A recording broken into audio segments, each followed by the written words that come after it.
right, ladies and gentlemen, we are live. Welcome to tonight's live commentary stream, Portland NASCAR Xfinity Series race. I apologize for being a couple minutes late. My sister actually just called me like right as I was supposed to start the stream, so that delayed things for the very beginning here. But we are live.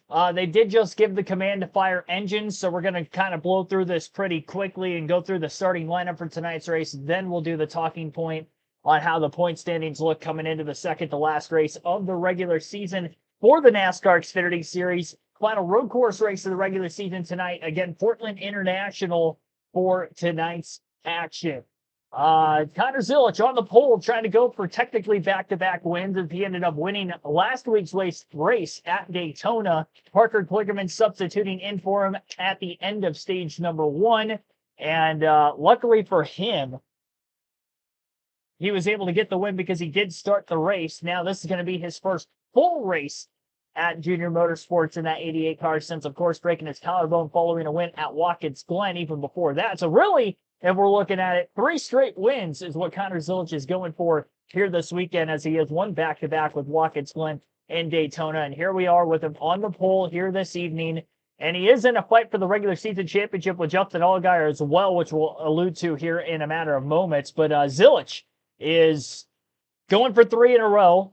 Justin Allgaier, the guy who he's competing with for the regular season championship, has 3 wins of his own. Hasn't won since pretty early in the season, though. We'll be starting outside of row 1. Row 2 will be Austin Hill, also sitting with 3 wins on the season. And William Sawalich, who's been pretty good on the road courses the last month or so. One of the many road course ringers in tonight's NASCAR Xfinity Series race. He's in the Sam Hunt Racing number 24 Toyota. Nick Sanchez, Sammy Smith will line up in row number 4. Carson Kvapil, Jesse Love, row 5. Brandon Jones and Jack Perkins will be in row 6. Perkins in the 19 for JGR tonight. Taylor Gray with Austin Green. Green, another one of those road course ringers, had a top 10 at Watkins Glen last month. I should say a couple weeks ago. It's still technically August. Christian Eckes, Sheldon Creed will line up in row number 8. Jeb Burton, Harrison Burton, who are battling for the final spot right now on points for the Xfinity Series playoff field. 36 points apart. They're starting in the same row in row number 9. Row 10 will be another road course ringer, Joey Hand, who we've seen run several Cup races in recent years, today in the Xfinity race in Portland.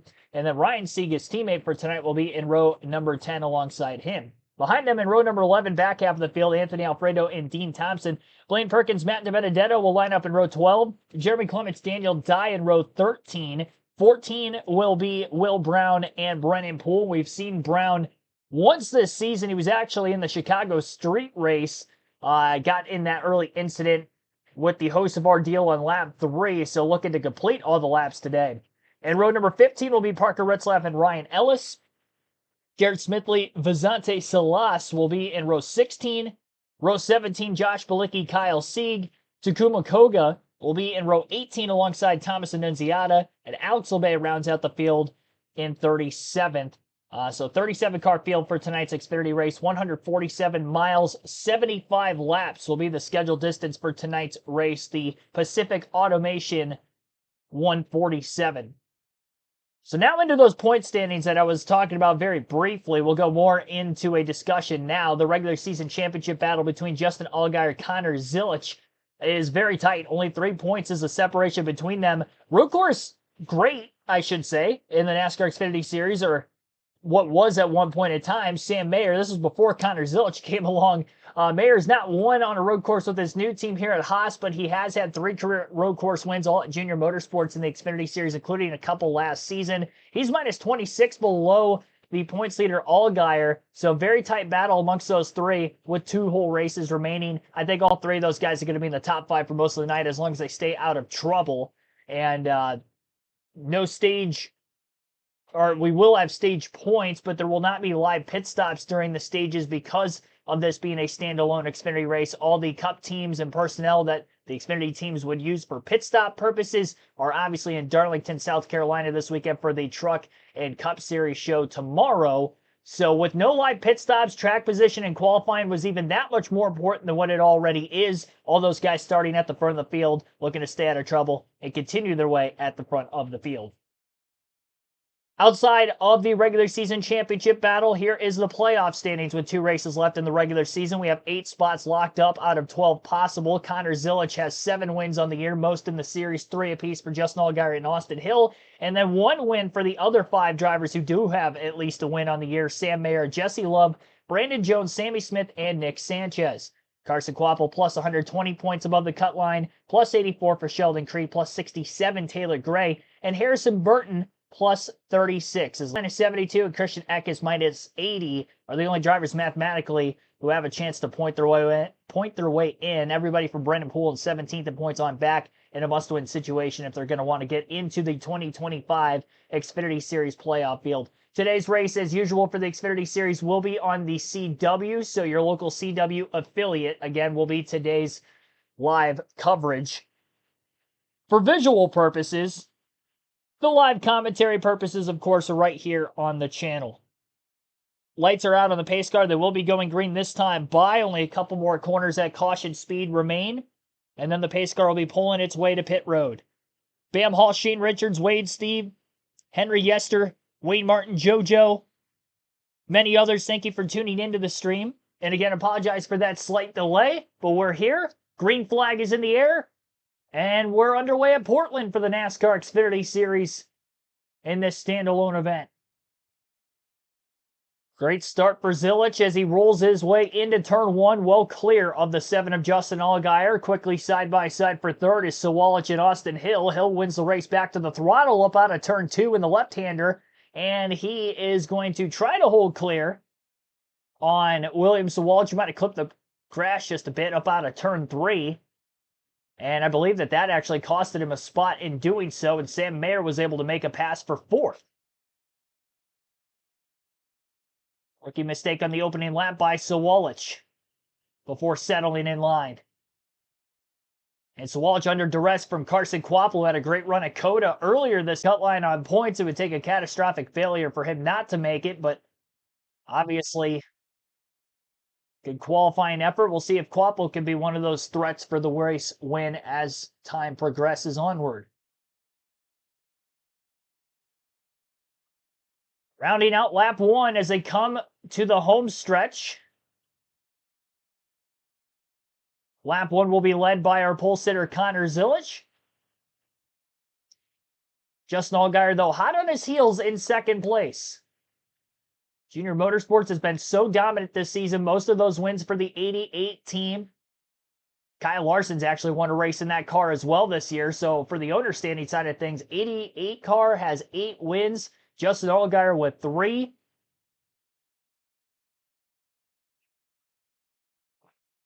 Sammy Smith has a win earlier in the season as well.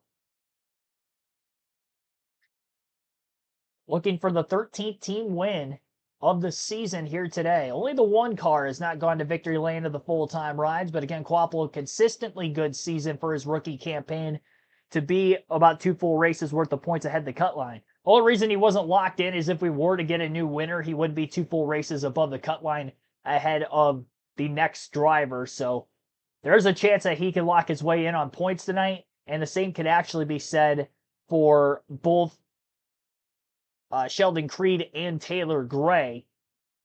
If you're 54 points above 12th place in the playoff standings of those drivers that have not locked their way in on wins yet, they would lock in on points after the finish of tonight's event. Zilic sets the fastest lap of the race early on as we complete lap 2, extends his lead to about 0.8 of a second over Allgaier. Austin Hill is in 3rd, Sam Mayer 4th, and William Sawallich rounds out the top 5 in 5th. At the end of lap 2. 75 laps each of these stages, 25 laps in length. With this being a standalone event, again, there will be no live pit stops, which is why the stages are split evenly. They can easily make it on fuel. And where you're running at the end of the stages, everybody will come to pit road, take tires, take fuel. Now, you don't necessarily have to. If you chose to stay out, then you would actually leapfrog in the running order.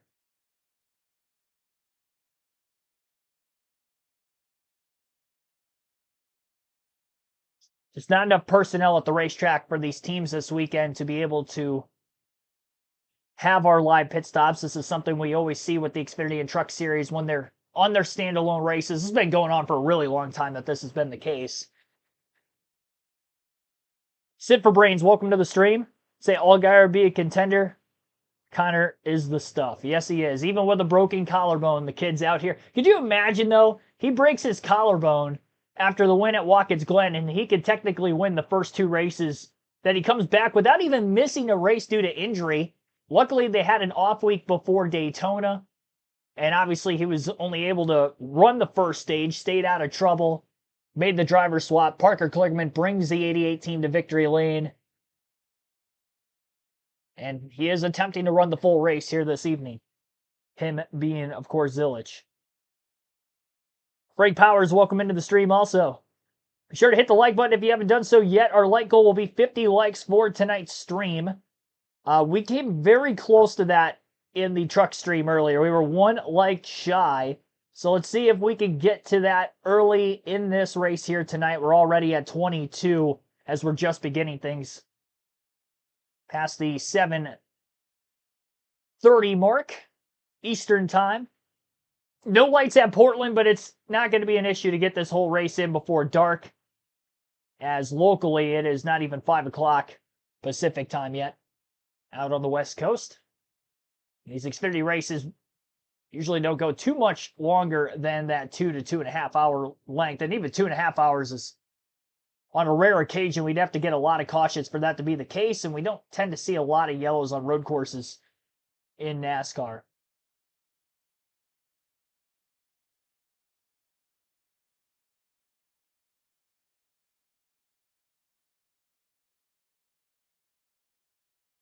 .1 second lead already for Zilich over Allgaier. This, to me, has the feel of when Corey Heim dominated at Lime Rock Park in the standalone Truck Series road course race back in July. He went on to lead 99 of 100 laps that day. And obviously Heim won the next road course at Watkins Glen, and he's got a shot for the three-peat at the Roval next month. Connor Zilich hasn't won every Xfinity Series road course race this season, although a lot more in the Xfinity schedule than the truck schedule, but he's been the one to beat at pretty much every one. Minus the SVG win at Chicago, and obviously taken out in an incident before having a shot to win at Mexico City, where Daniel Suarez was able to get the win. And by the way, Suarez also winning at Junior Motorsports along with SVG. I forgot about those 2 races. So they're actually, I think, going for win number 15, if I'm not mistaken, on the season tonight. Again, 8 for the 88, 3 for the 7. 8 has 1. That's 12. 13, 14, the 9 car with both SVG and Daniel Suarez. That'd be 15 wins in 25 races for JRM this season. They hit the century mark for wins as an organization coming in the recent weeks.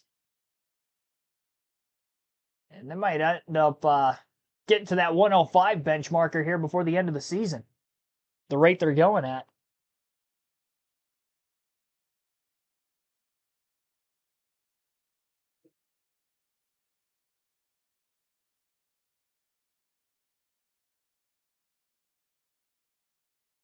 Clean and green so far. Austin Hill has been very consistent on the road courses in the NASCAR Xfinity Series level as well. He's 4.5 seconds off the lead back in third. 3.1 seconds back is Justin Allgaier in second now. That's Sam Mayer 6.4 off the lead in fourth. And William Sawalich still rounds out the top 5. He's 6.7 seconds off the lead in the early laps. 9 minutes in. Completing lap 7 of 25 in stage 1 against 7 of 75 total in the race. I think the big question is, will anybody lead a lap not named Connor Zilich today? And I don't know that anybody's going to be able to. Allgaier kind of held with him that first lap, and then that was it. They got to lap 2, and it's been all Zilich without any sort of contest. Zilich's best lap of those that have been ran so far, 74.552. That last lap was about 0.6 of a second off of his fastest of the race as they completed lap 7. 75.181 the last time by for the 88.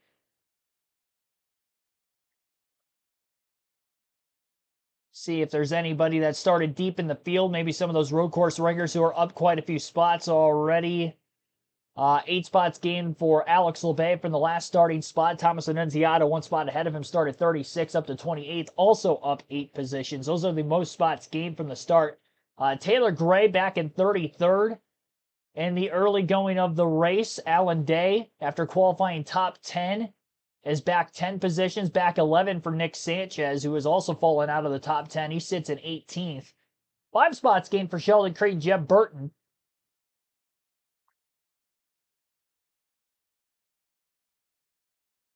Jeb and Harrison started in the same row, but Harrison Burton having some early troubles, losing 8 spots from the start, is back to 26th, where Jeb Burton is in 12th. No stage points awarded to drivers outside the top 10, but let's just say Jeb Burton, maybe by the end of the race, even with no stage points, gets a 10th to 12th place run. Harrison Burton continues to struggle, finishes outside the top 25 or outside the top 20. That's double-digit points gained at the end of the race for Burton. Gets himself closer to that cut line battle as they go into the regular season finale next week at Gateway. And we have not seen Gateway on the Xfinity Series schedule since back when they ran there as a standalone event with themselves in the Truck Series a long time ago. Since the Cup Series year 2020, we've only seen Truck and Cup races there since. I don't know the year that the last time the Xfinity Series was there off the top of my head, but again, it has been a really long time. So a lot of these drivers have probably not even really seen that racetrack unless they were in the Truck Series in recent years. Definitely have not seen them with these Xfinity cars. I would imagine that's going to lead to a full 50-minute practice session next week. But at the same time, that could also lead to some chaos in the regular season finale. And I don't know that you'd want to be on the cut line, let alone a tight battle on the cut line if you're a Harrison Burton, Jeb Burton. Try to give yourself as much security as possible because you're going to need all the points you can get.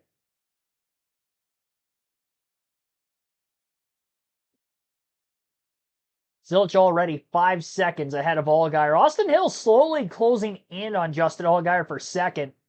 They nearly matched in lap times, both running low 75/8 the last lap. 0.6 quicker that last time by for Zilch over Allgaier. Allgaier kind of able to follow the line that Zilch is running when he's close enough behind him. Now he's so far back, he's not really able to see when Zilch is braking, and I think that's allowing for Zilch to put together even better lap times than that of his teammate, as he just can't track him as closely. So relatively flat road course, very little elevation change in Portland.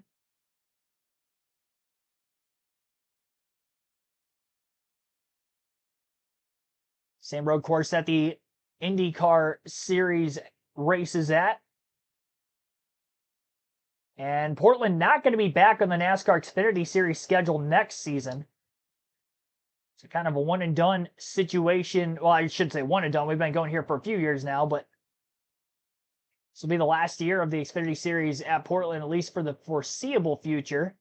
They will still have 2 road course races on the West Coast next year, back at Sonoma again, which they went to for the first time this season. And then San Diego's will be back-to-back weeks.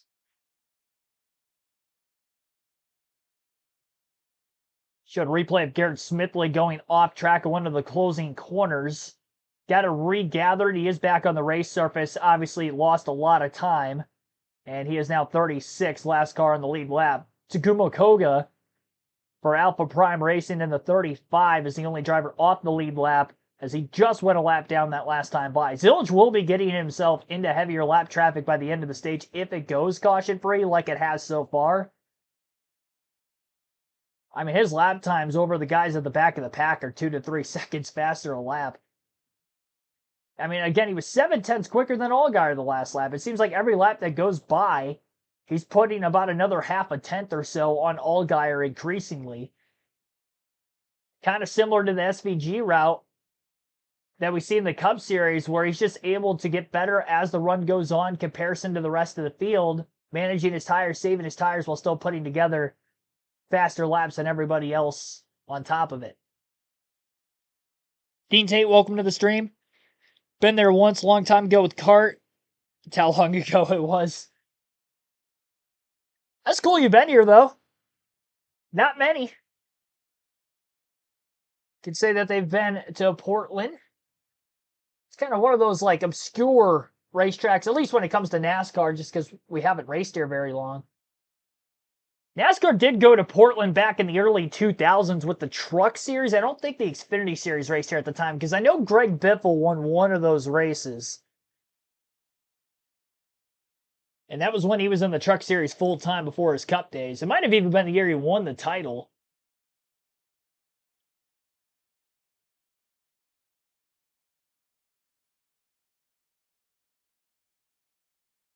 Yep, Thomas Annunziata does have some road course racing experience before NASCAR.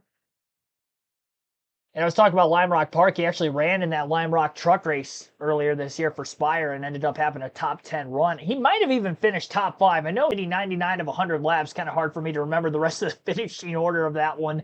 When a guy dominates that much, that might be the same here for Zilic tonight. I mean, the only way he's probably getting beat, especially no live pit stops, and I said this about Corey Heim at Lime Rock, is him getting taken out on a restart on one of these stages. Off-roading for William Sawalich as he, in that final corner, right-hander before coming back to the start-finish line, was in the grass, off course, gets back on course, but he has lost so many spots. He qualified 4th, and waiting for our timing and scoring to update here to see exactly where he had fallen to. He was an 8th before that, so he already lost 4 positions from the start of the race, and now he's well outside the top 10. The race leader gets to the start-finish line. Our raw feed leaderboard will update. They haven't gotten there yet since Sawalich went wide. Hit the curb on the inside, kind of upset the race car, and out and away he went. I believe there was some rain that has kind of saturated that grass, so once he was out there wide and sliding, it's taken him a while just to get back into control of his race car before driving on course again.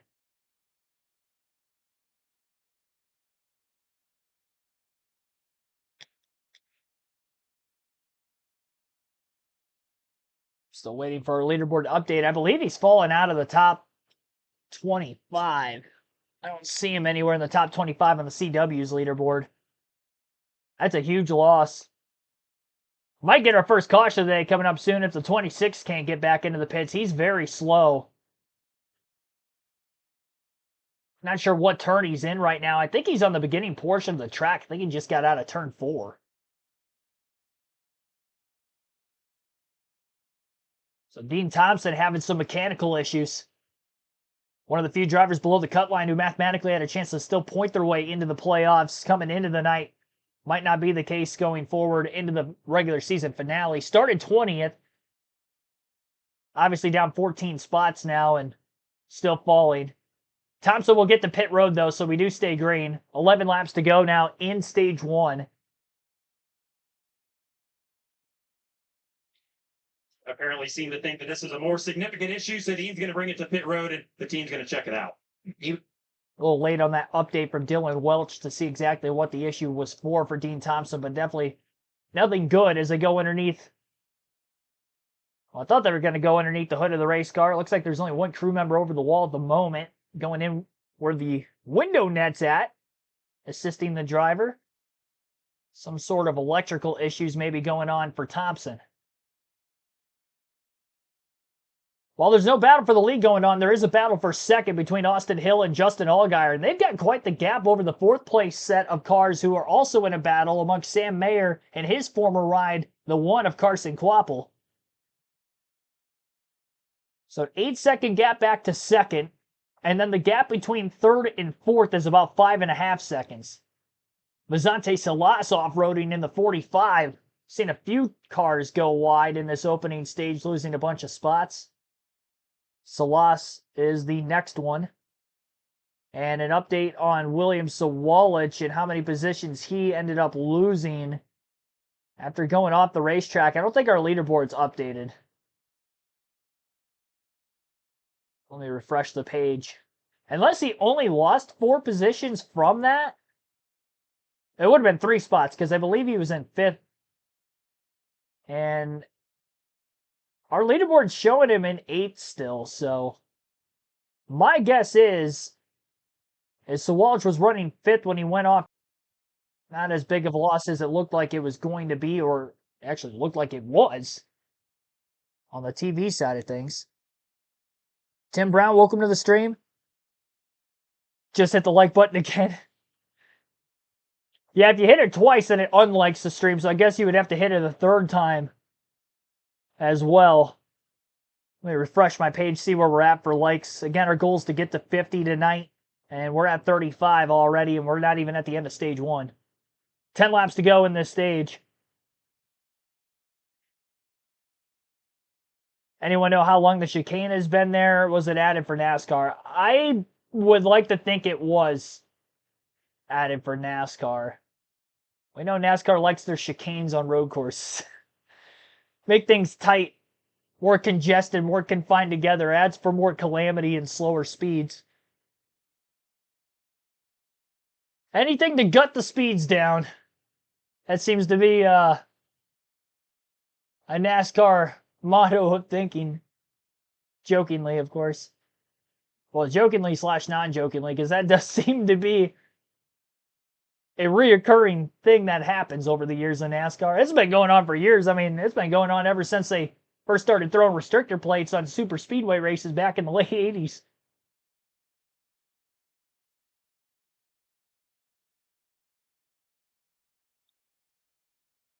Ten and a half seconds in just 17 laps for Zilich ahead of Allgaier. Crazy thing is, too, with Zilich being a rookie, he actually did not run this race a season ago. This is the first time he's been in an Xfinity car at Portland, was when he touched the racetrack for practice earlier this afternoon. And as for Allgaier, Hill, and the rest of the field of guys who are not rookies in the Xfinity Series, they've raced here each of the last few seasons, and they've got nothing for Zilich. He's doing amazing work yet again. And again, not only the fact that he's on full display with his talents, that's not surprising. The fact that he's got a broken collarbone and it's just not slowing him down at all.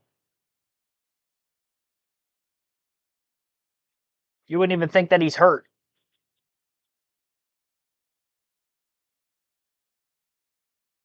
Easiest way to continue rehabbing and get healthier quicker, stay out of trouble, don't get involved in any more incidents. It's kind of hard to do that when you've checked out from the rest of the field and you're in a league of your own. It's like almost like another bye week for him.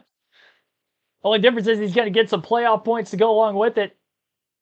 And if he ends up maxing out on stage points today, he's going to end up with the points lead at the end of it on that regular season championship battle. The thing is, though, considering you can't lose time on pit road, assuming Allgaier or Mayer don't have any struggles on track of going off track, losing positions, or maybe getting shuffled out of line on a restart, whatever it may be, if they stay up in the top 5, Zilich isn't really going to gain too many more points.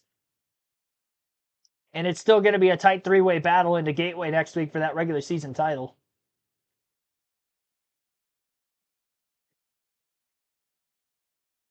I like the shot of the river alongside the racetrack in the mid portion of the course. From the aerial shots, it doesn't even look like there's a fence separating them. It looks like they could just drive off course into the river if they ended up wrecking in that particular area. Hill's been all over the back of Justin Allgaier back bumper the 7. There's been a split of about 2 to 3 car lengths between those two. They're both pressing hard. Into turn 1, there was a bit of a lockup for the 7. No wheel hop or anything of that nature. Still got to be careful not to blister the tires. Just remember I was there July of 2011. Oh, yeah, see, that wasn't that long ago. Well, depends on your way of thinking, I guess. It doesn't feel like 2011 was that long ago, and then you realize it was 14 years ago. Crazy, crazy, crazy.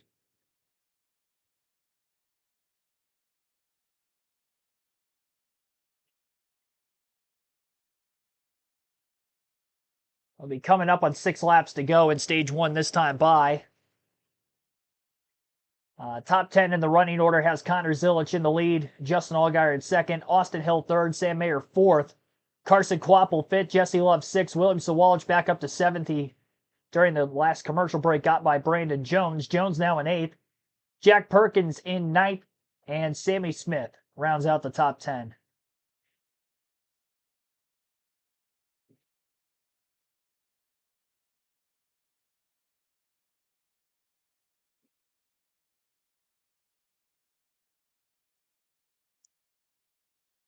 Yep, I'm old.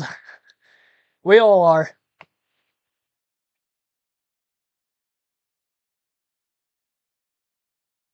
Watching the Michigan game. Yeah, my Michigan Wolverines are playing right now, hence the Michigan hat for my streams today. I would have thrown on the jersey, but still a little too warm in the air for me to put on a thick hockey jersey that I have. It was relatively cooler today. I think it only got up to the mid-60s. I actually went out and played around at golf in between streams. Truck and Xfinity race. Cleared my brain a little bit. Shot a plus 476. I'll take that.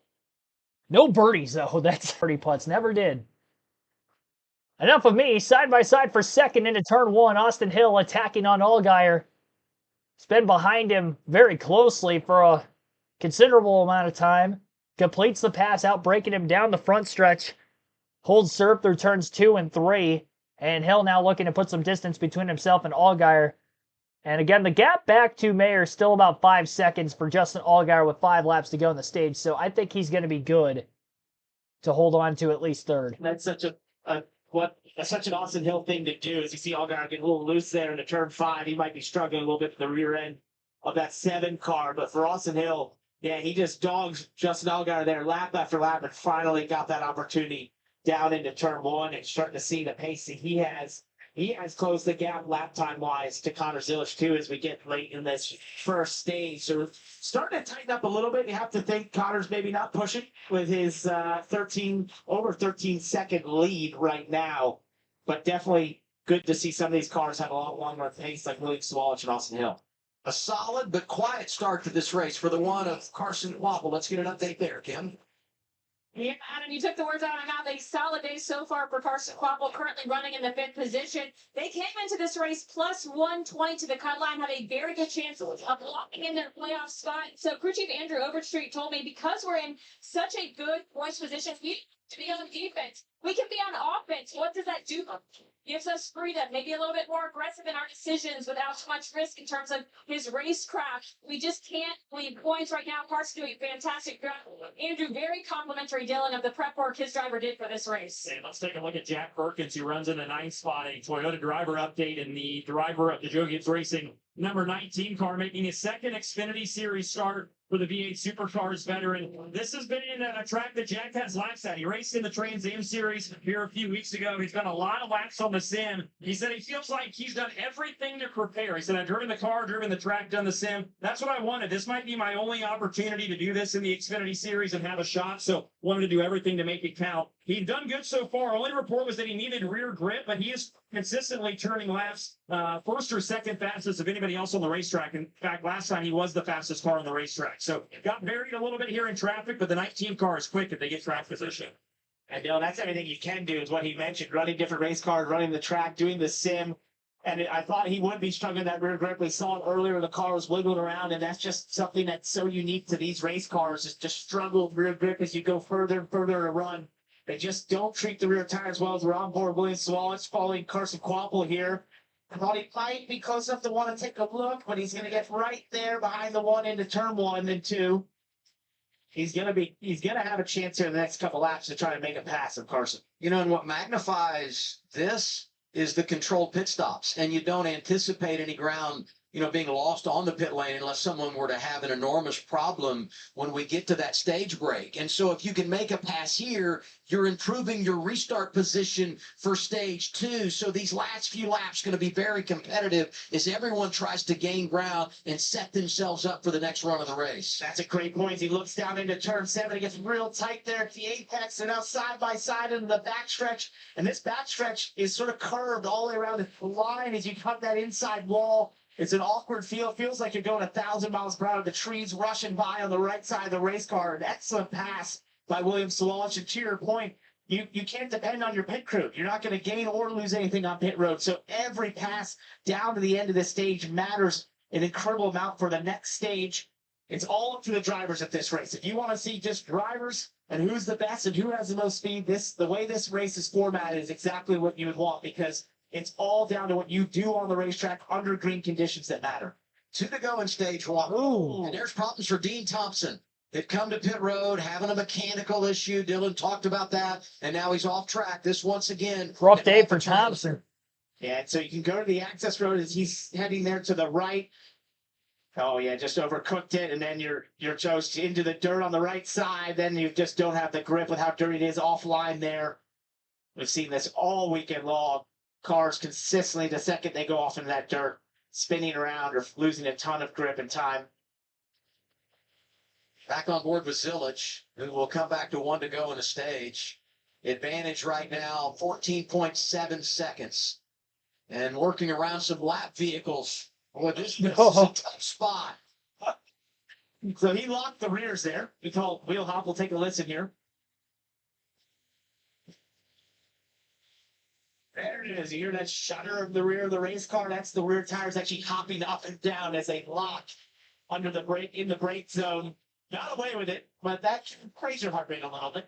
You know, he could set a record here. The Xfinity record for stage margin of victory, 14.663 seconds. It was Ty Gibbs over Austin Hill. That came here in 2022. Matt DiBenedetto off track. Final lap of the stage, and Zilich has got an enormous advantage over Austin Hill. That looks like out of turn 7 onto the back straightaway. Sitting there, so let's take a look as we get a replay. Possibly, yeah, just a mechanical issue. So he immediately has an issue. He pulls the car to the side to get out of the way, and the car's behind him. Well done by him. Whoa! Ironically, I think it was the end of stage 2 last year where DiBenedetto had a problem in that end of the stage early, and now the caution is out, and it looked like DiBenedetto fell out of the car. Not sure what's going on there. There's some smoke coming out. Yeah. On his exit, you could tell there was a sense of urgency. And he was a bit gimpy as he got out of the car. Connor Zilich comes back and wins the stage. It's his 7th stage victory of the season. And that's second only to Allgaier, his teammate, who's won 9 stages in 2025.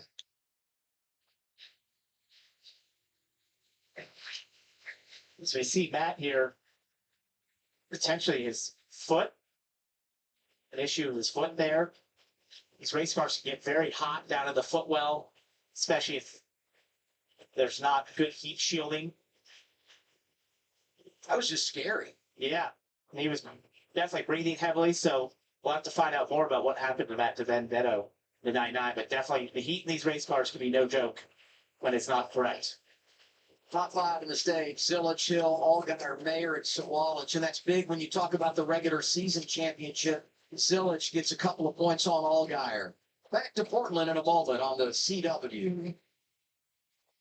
Hopefully when Matt DiBenedetto takes the trip to the infield care center, he'll get checked and released, and we'll get a word from him to see exactly what happened there and the reason for what we just saw at the end of stage 1 with Matt DiBenedetto. Caution flag is out as we end this opening stage. I believe the caution was technically for the 99 stopping on the racetrack, and we'll finish the stage. They were on the final lap anyway, and Connor Zilich had about a 16-second lead, so he wasn't losing it anytime soon had we not had the caution on that final lap.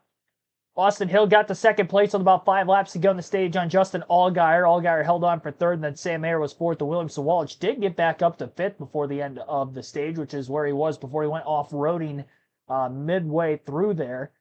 Carson Kvapil 6th, Jesse Love 7th, Brandon Jones 8th, Jack Perkins 9th, and Sheldon Creed rounds out the top 10.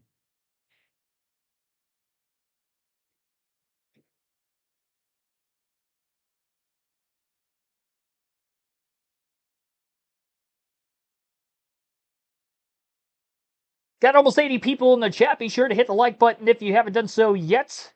Vote for who you think is going to win today's race. I think it's kind of unanimous at this point. I did not specify that Connor Zilich was my pick to win the race before the stream went live, or the race itself went live on the live stream. But yeah, no, he was my pick. If you don't want to believe me, that's fine, but I don't know who else I would have picked otherwise. So, yeah, here we go. Connor Zilic show. And proven right early in the event. I had Lane Riggs in the truck race. It was looking good until it ended up wasn't looking too good. Had that flat right front tire, cost him a pretty solid finish. Ended up outside the top 10 by the end of it. The big ones, though, man, the Cup Series. Can I get another one this weekend? Southern 500. Going for race win prediction. I got to look back at this just to make sure I have it right. I think I have 12 out of 26 races so far this season. Almost 50% of the races I predicted the winner. And I've gotten back to back with SVG and Ryan Blaney the last 2 weeks. I had Hamlin at Richmond. I think he finished 10th that day.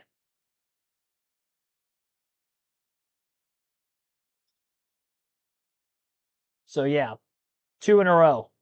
Going for 13 for tomorrow. I like my 3 favorites. Having a hard time trying to pick between those 3 at the moment. Byron, Blaney, and Reddick are kind of the guys I'm eyeballing for the win tomorrow. I think Hamlin's going to be quick, too. That's probably one of the safer picks. You know Larson's probably going to be fast. But I don't trust Larson in 500-mile races. He's won the Southern 500 once.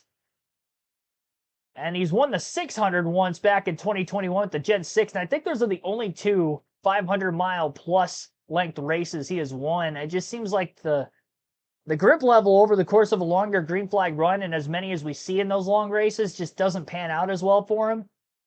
Or he gets involved in an incident pushing too hard because there's more race to kind of cover. Whatever the case, I don't trust Larson for that reason.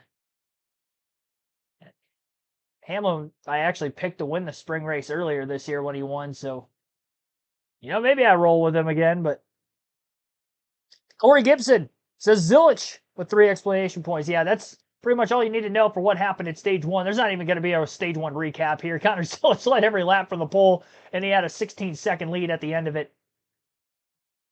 We get a pop-up rain shower. It is the Pacific Northwest. Maybe that would be an even playing field because that's what it's going to be. Either that or a wreck on a restart taking Zilic out by somebody behind him is the only way I see him not winning this race here today. But we still have to beg the question of, can anybody beat him until this race reaches its finish? 3 minutes is the amount of time that these teams will have to work on the race cars during the pit stop sequence that we are about to see as everybody will come to pit road.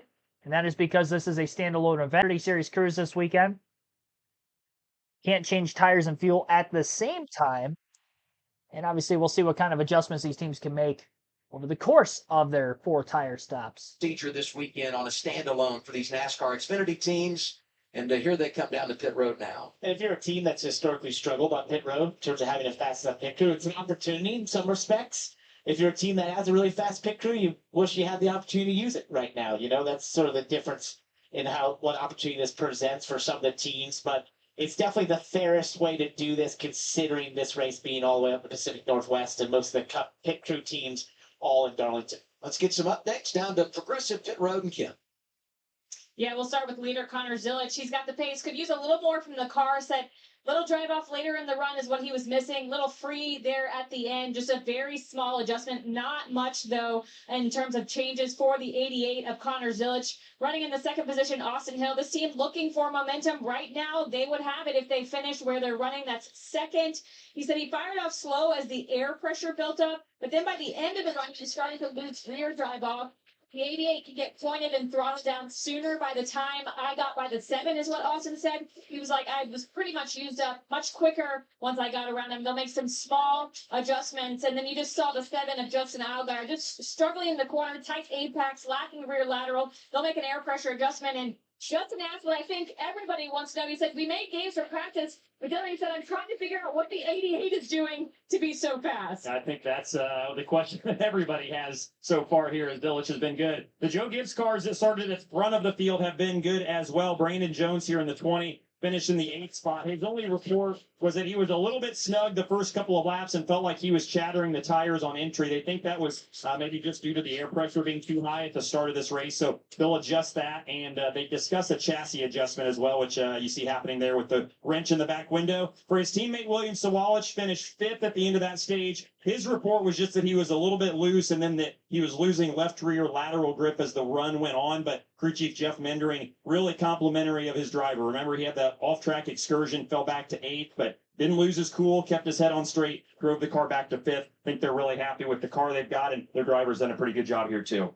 I would say the off-road excursion can knock your confidence. The comeback can help your confidence. We'll see how it nets out. Stage 2 coming up on the CW. Zilic actually has 6 wins with him driving because he's got 7 on the season. Obviously, one was last week at Daytona where he started and then Kligerman finished. He's got 6 other wins outside of that on the year. 3 ovals, 3 road courses for Connor Zilic. And looking for a 7th, 8th total on the season for him today.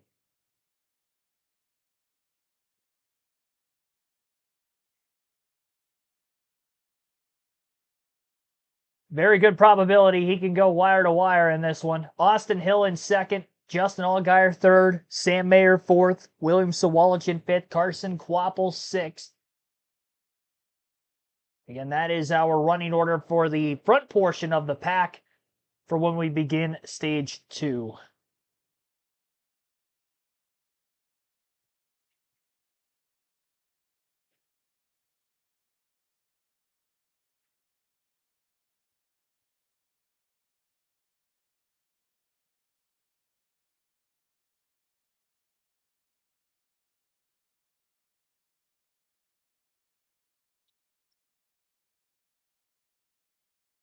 Am I getting this wrong for any pro wrestling fans watching right now? Is Clash of Paris not tonight? Is it tomorrow? I thought I was missing it the whole time. I know the Michigan game's on Peacock tonight, so maybe that's why. Because Peacock airs the PLE, well, they usually do. I think it's the last one before going to ESPN. ESPN Plus. Michigan's up 14-0. Appreciate the scoring update.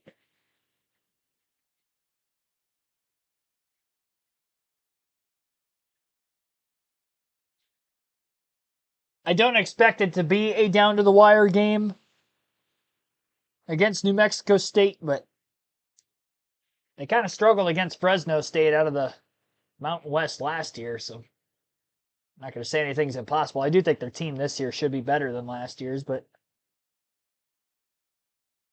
good start. Good start. I'll take that.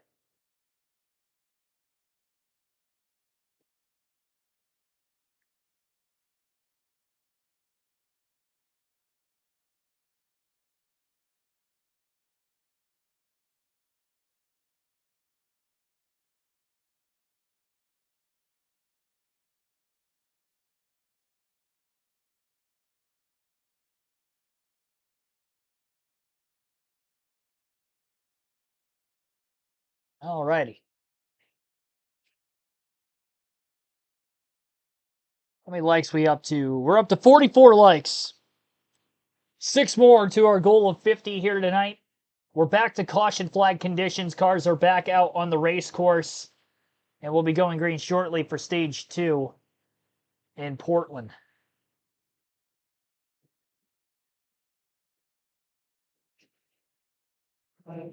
It's time for the race break brought to you by Safe Light, the Auto Blast experts. Let's take a look at what we've seen so far through stage 1, and what a day for the 88 Connor Zilic.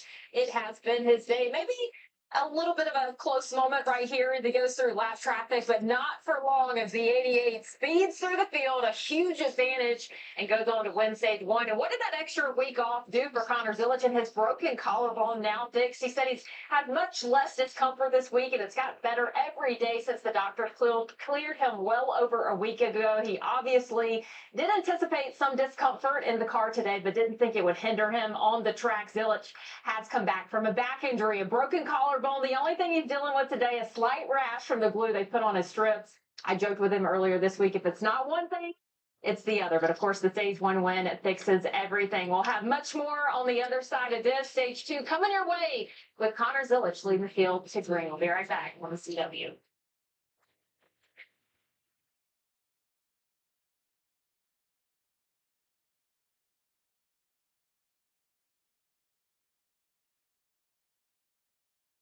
Hope they did not park the helicopter. I don't know what that was supposed to entail. At the track, are you talking about? Isn't this near the airport? This road course?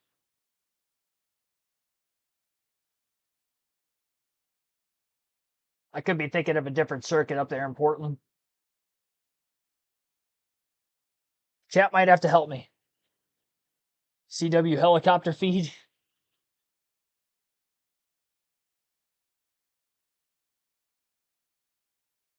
Hopefully we don't have some technical issues.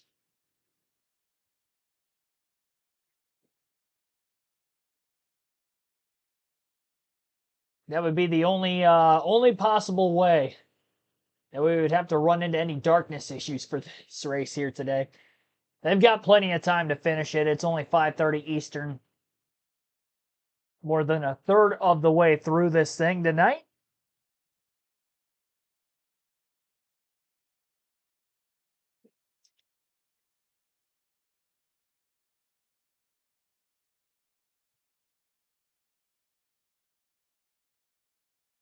We only have 3, which set up a restart with 14 laps to go.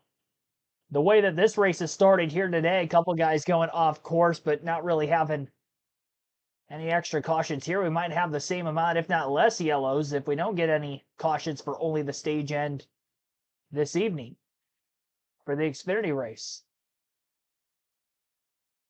Long race tomorrow, though, in the Southern 500 at Darlington. I would imagine we'll get some natural yellows in that one. One of the longer races of the season. Don't have many 500-mile plus length races anymore in the year 2025. Back to tradition. What better way to do anything tradition-wise than at a track like Darlington? As old school as it is.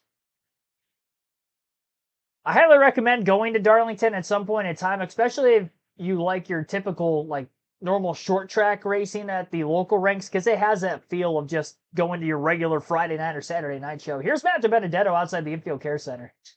Yeah, there was a big fire at my feet, so I was all of a sudden, pulled off and tried to get out really quick and in a hurry because they were fully on fire. And when I was getting out, one of my laces in my shoes got wrapped around the pedals, so I went to get out and I was actually stuck. Feet were directly in the flames, and I'm super thankful for these, the heat shields and all the safety gear that we have in these cars. But they were burning and melting, and so super thankful that I prayed on the third attempt getting out for God to get me out of that thing, and thankful I got out on that last try, and thankful for all the safety gear and my Viking Motorsports team. I hated to end it that way, but glad I'm out safe. Glad to see Matt DiBenedetto safe after that incident. That's super scary, Kim, and just obviously if there's fire down there, it gets very hot really quick. It's already really hot down in that footwell area. But that's why we wear all the Nomex and fire retardant material, shoes, socks, everything you wear is fire retardant for that exact reason. Front row for the restart. Connor Zilic, the control car, this time next to Austin Hill. Once you come out of the restart. Yeah, Justin Allgaier on the front row at the start of the race. He'll be inside of row 2 this time. Green flag back in the air. We'll see if Austin Hill's got anything for a challenge now that he is alongside the 88 of Zilic. Pretty good restart for Connor yet again. The 21 hard into the braking zone as late as he could go. Stays alongside of Zilic side by side through turns 1 and 2. Great job by Austin Hill so far. Off the curbing on the inside of turn 3, though, for Connor Zilic. A big bobble. He's going to have the advantage on the inside of the next right-hander in turn 4, and he is clear of Austin Hill. Hill quickly gets down in line in front of Allgaier. Didn't have a lot of space to do that, but he was able to not only do so effectively, but cleanly. So Sawalczyk kind of got pushed around on the last restart, the initial start of the race. Battling with Carson Kvapil for 5th. Jam session through that area of the racetrack. Kvapil, Sawalczyk, Jesse Love. All tightly bumper to bumper. near contact if there was a minimal contact in that battle. Mostly single file, very bumpy race course onto the longer on throttle portion in the middle section of the track. Sammy Smith into the back of the 16 of Christian Eckes in the final turn. Mostly right-handed corners here at Portland. Allgaier looking to strike for second. Had a peek to the inside. Nothing doing there. Big block by Jesse Love as he tries to keep Brandon Jones on the 20 car behind him. Also on the main front stretch headed for turn one.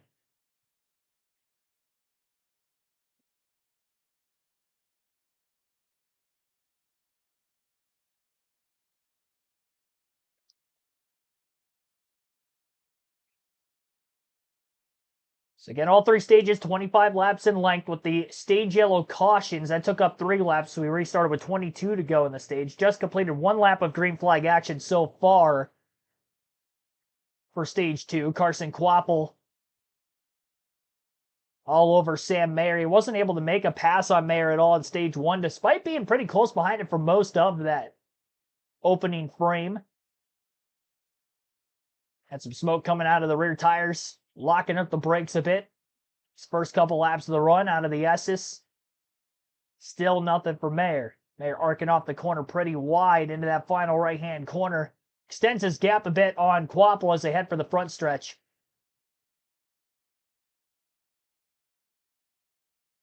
See if any adjustments were made to the 21 or the 7 to get themselves a little bit better. To be maybe, not of anything to necessarily beat Connor Zilic in stage 2, but can they be closer to him at the end of this stage than they were stage 1? Again, it was 16 seconds was the difference between first and second. Can they maybe cut that in half even to make that kind of a big swing forward for stage 2?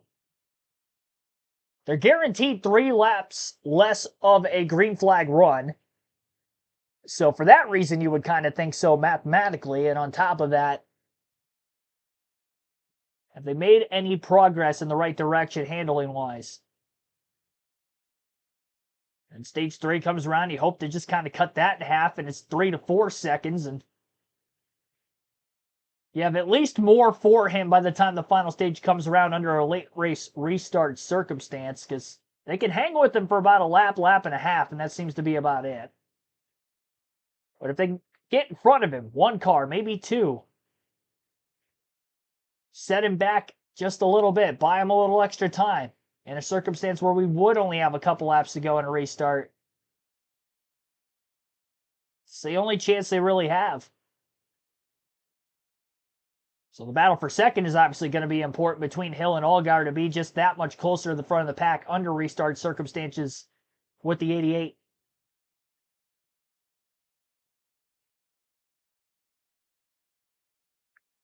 We'll go through the full field running order. Lap 32 of 75. Zilic 2 seconds ahead of Austin Hill already. Justin Allgaier in 3rd, Sam Mayer 4th, Carson Kvapil 5th, and William Sawalich in 6th. 7th place is Jesse Love, Brandon Jones 8th, Sheldon Creed 9th, Jack Perkins in 10th. 11th is Christian Eckes, Sammy Smith 12th, Nick Sanchez 13th, Anthony Alfredo 14th, 15th for Jeremy Clements, Jeb Burton 16th, Daniel Dye 17th, 18th for Taylor Gray, Austin Green 19th, Harrison Burton 20th, Will Brown 21st, Ryan Ellis 22nd, Joey Hand 23rd, Thomas Annunziata 24th, Brennan Poole 25th, Alex LeMay 26th, 27th, Blaine Perkins, Josh Williams 28th, Alan Day 29th, and Ryan Sieg 30th, Parker Retzlaff 31st, Kyle Sieg 32nd is the last car in the lead lap, then Garrett Smithley 33rd, Takuma Koga 34th, Vazante Salas 35th, Dean Thompson 36th, and Matt DiBenedetto, who's out of the race, 37th. Matty D, the only driver out after his car catching fire on the last lap of stage 1. Harrison Burton ended up going around for a spin in turn 2. And in doing so, obviously lost a lot of spots. I recorded that he was in 20th. That was before the spin going through the running order. Now he's the last car in the lead lap because of the spin in 32nd, losing 12 spots.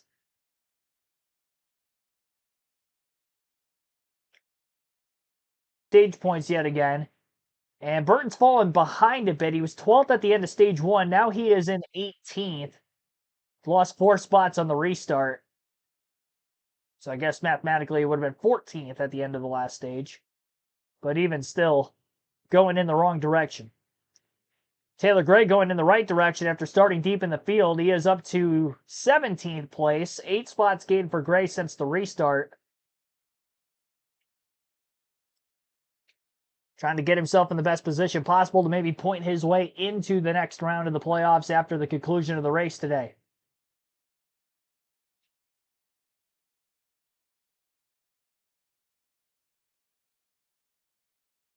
U of M up 17-0 now. Christopher McComas, thank you for tuning in. I don't think I shouted you out yet. The West Virginia Mountaineers have TCU this week.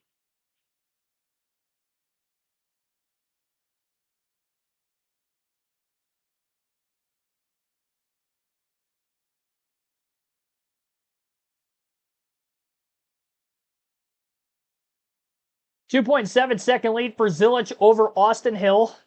Check that. Now it's 3 seconds. About 0.3 faster a lap than Hill at the moment.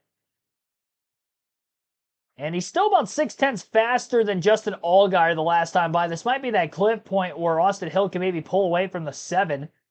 Much of stage 1, it was a 7 in front of the 21 in second place. So Hill might have a little bit more for Zilich than what Allgaier was able to show from the second place position.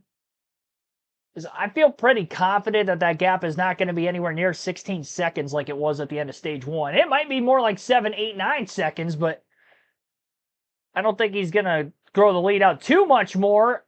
Heavy contact into turn 1 while I was talking about that. Jesse Love going wide into the first turn after significant contact with the 18 of William Sawalich. And that right rear bumper's flared out quite a bit on the 2. The second-year driver, Love, the rookie, Sawalich were battling for 6th on the racetrack. Sawalich damages the right rear corner panel quite a bit on Love's race car. That looks like a weapon. With the fender flared out as much as it is, you make contact with him, and you might be cutting a tire immediately. Harrison Burton off course yet again. It looks like he might have went wide in turn 1, had to go to a stop and go, and problems continue for the 26. Still 15 laps to go in the second stage. There's a little bit of a fender rub on the left front of the 18 of Sawalich after making contact with Love. Hopefully that tire holds up and he can stay in the top 10. I don't know if he was too late into the braking in turn 1. I'm going to have to see a replay of exactly how that started. Or if the 2 checked up a little early. They were definitely battling. I mean, they were damn near side by side. If they weren't already before the contact was made.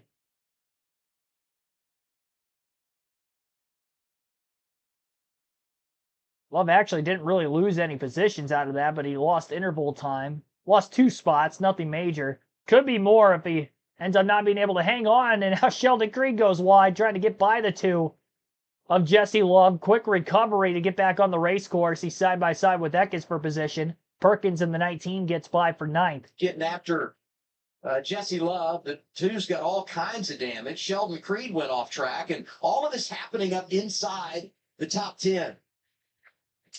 Yeah, contact has erupted here amidst the top 10. So it starts here. Sawalich trying to go the inside of Jesse Love. Jesse tried to cover and turn into the corner. They get together, creates this flared out right rear corner panels on the 2 of Jesse Love. So we take a look here once again. So they went off the braking zone. Great move, and Jesse was sort of doing the normal turning, but also covering a little bit. Then they go off into turn 4 as Jesse's trying to recover from all this. And that's when Jack Perkins doors the 00 of Sheldon Creed, who goes off the grass a little bit. Full contact suddenly here in stage 2, going after it. When Sawalich got together with Love, they were racing for 6th on track. The other thing you got to say is the outstanding job that Love did reacting to it and then going through the A-frames, which is the way you pay your debt to NASCAR if you miss turn 1. Here's Kim. Yeah, and they told Jesse, it wasn't your fault the 18 missed the corner and just used you to turn. Right rear fender obviously jumped, but they're telling him to keep focused. There's no tire rub, so their plan is to fix it at the stage 2 break. Just again, trying to get Jesse to focus, but maybe double trouble for the RCR cars. You see Jesse's right rear fender. Well, what about Austin Hill? He's complaining of his shifter jumping. Lap Ooh. 31 as she came on and said the shifter jumped out of gear. Seemed to be okay after that, but then lap 32, it jumped out of gear again through turn 10. So, Parker, how worried would you be if you're Austin Hill? Well, considering the history of the RCR cars and transmission issues at road courses, I'd be slightly worried if I'm sitting on that pit box because they've had this before where they've actually lost gears. I've experienced it in the last couple of years of driving cars from Welcome, North Carolina with the transmissions. Now, hearing that it's happening in turn 10, what we're seeing there with where cars go off the dirt, create ruts as we watch the 48 Nick Sanchez go down the inside here into turn 1. Oh, misses the corner there. He's going to have to go through the A-frames. One of the things that happens over turn 10 is there's a rut behind the curb, and if you hit it too hard, it will knock the car out of gear. I had that exact thing happen to me last year in this race at times. So he's just going to have to be more careful of how much he goes over that curb in turn 10. Hopefully not a more terminal issue for Austin Hill with the transmission.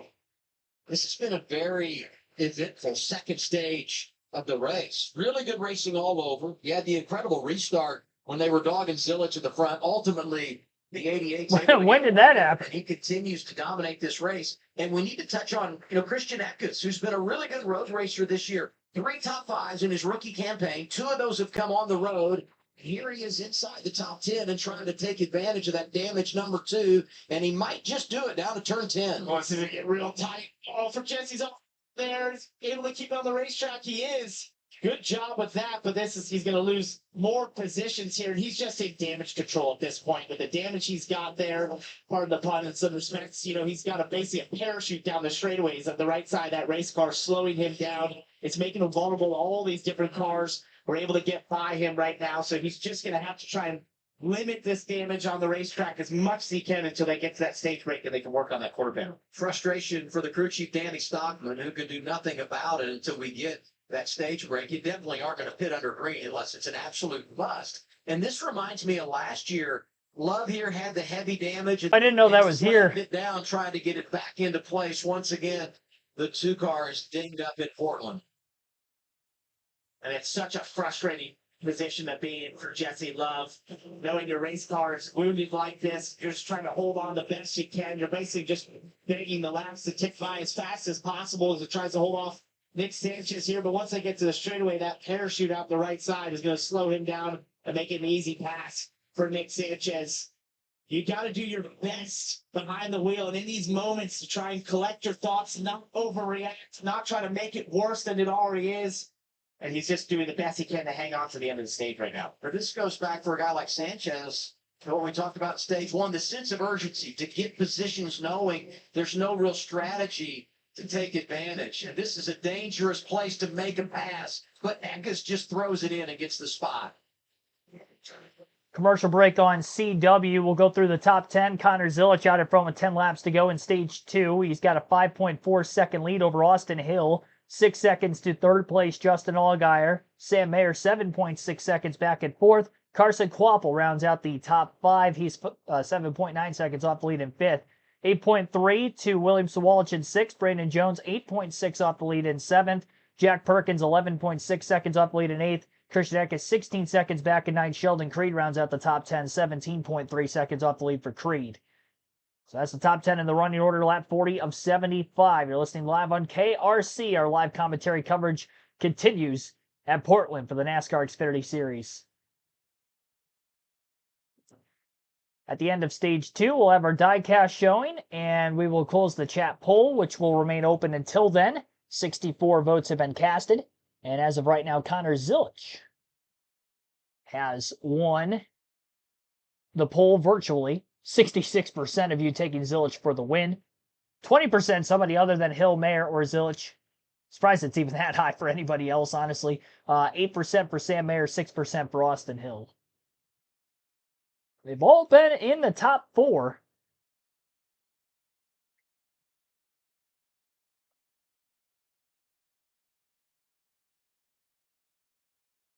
That last lap, Austin Hill was only at about 0.03 of a second slower than Connor Zilich. Zilich could be saving some, knowing he's got that comfortable gap. Maybe in the event that there is a restart late in the stage, that he has a little bit more under his tires and under the race car than what he would if he was just burning it all up, trying to extend the lead as much as he can, because there's really no need or no benefit to really having to do so. Not like we're expecting green flag pit stops or anything of that nature today. Brandon Jones nearly off course out of turn 11 into turn 12. Luckily had that slight bit of excess pavement to use. Extra curb to kind of throw him back on in the normal racing line. 1.9 mile racetrack for the NASCAR layout of this Portland International Raceway. 12 turns, and mostly flat. Dean Thompson off course again. Second time he's gone for a spin. Both times I believe he was off track in the same corner out of turn 11 into turn 12. And tomorrow, the ride for Glory stops in Springfield. The PBR Camping World Team Series brings the toughest Cowboys and Bulls to Missouri for a clash you won't forget. Teams fighting, bulls bucking, and legends rising. Don't miss the PBR Camping World Team Series Springfield tomorrow, 3 Eastern, 12 Pacific, only on the W. Rookies wrestling one another for position. The 1 is Quaffle, the 18 is Sawalch, and waiting in the wings, the vet of Brandon Jones. Great pass by William Sawalch there into turn 10. It's so tricky to go side by side, and it's so easy to outbreak yourself, let alone outbreak another car into that corner. But he did a great job to gather up the car into turn 11 and get away from the 1 of Carson Quaffle as he starts his march forward. Brandon Jones, the inside here into turn 1. On out side by side in turn 2. That's where he gets real tight. Then you have to make a decision out of 3. And this goes back to what we talked about earlier as far as gaining positions into the stage. And it also reminds me of what Sawalch did late in stage 1 with that little rally. The 70, Thomas Annunziata, second in the ARCA West race yesterday, is off track in the 70. And Annunziata also lit the grass on fire there over in turn 12 when he was leaving. Yeah, he was 19th. We might. The fire's continuing right now over in that section. As we take a look right there. So yeah, it's a patch of fire, a ring of fire. Here in turn 12, we've had everything else happen down in that area. Why not just have a fire as well? How do you appreciate this if you're NASCAR? You know, sometimes you can pontificate what they're going to do as far as throwing the caution. Hey, there's debris. Hey, that car's limping. He might not get back to pit road.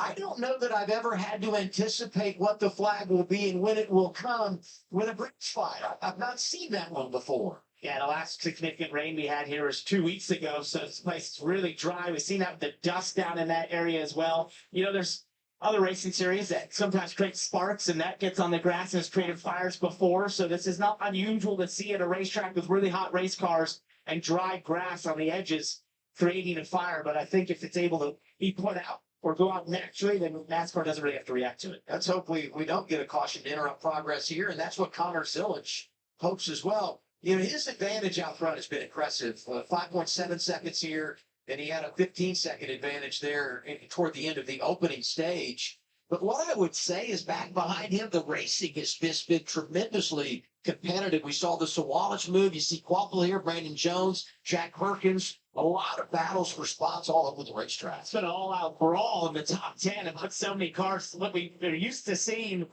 in the NASCAR Xfinity Series is Jesse Love continues to try and just limit the damage here, falling back. We actually probably would like the 42 to just sort of knock in that fender a tick if he could, but don't get to the tire. Oh, That down. But knocking that fender would help him just a little bit there. Anthony Alfredo goes by Jesse Love. So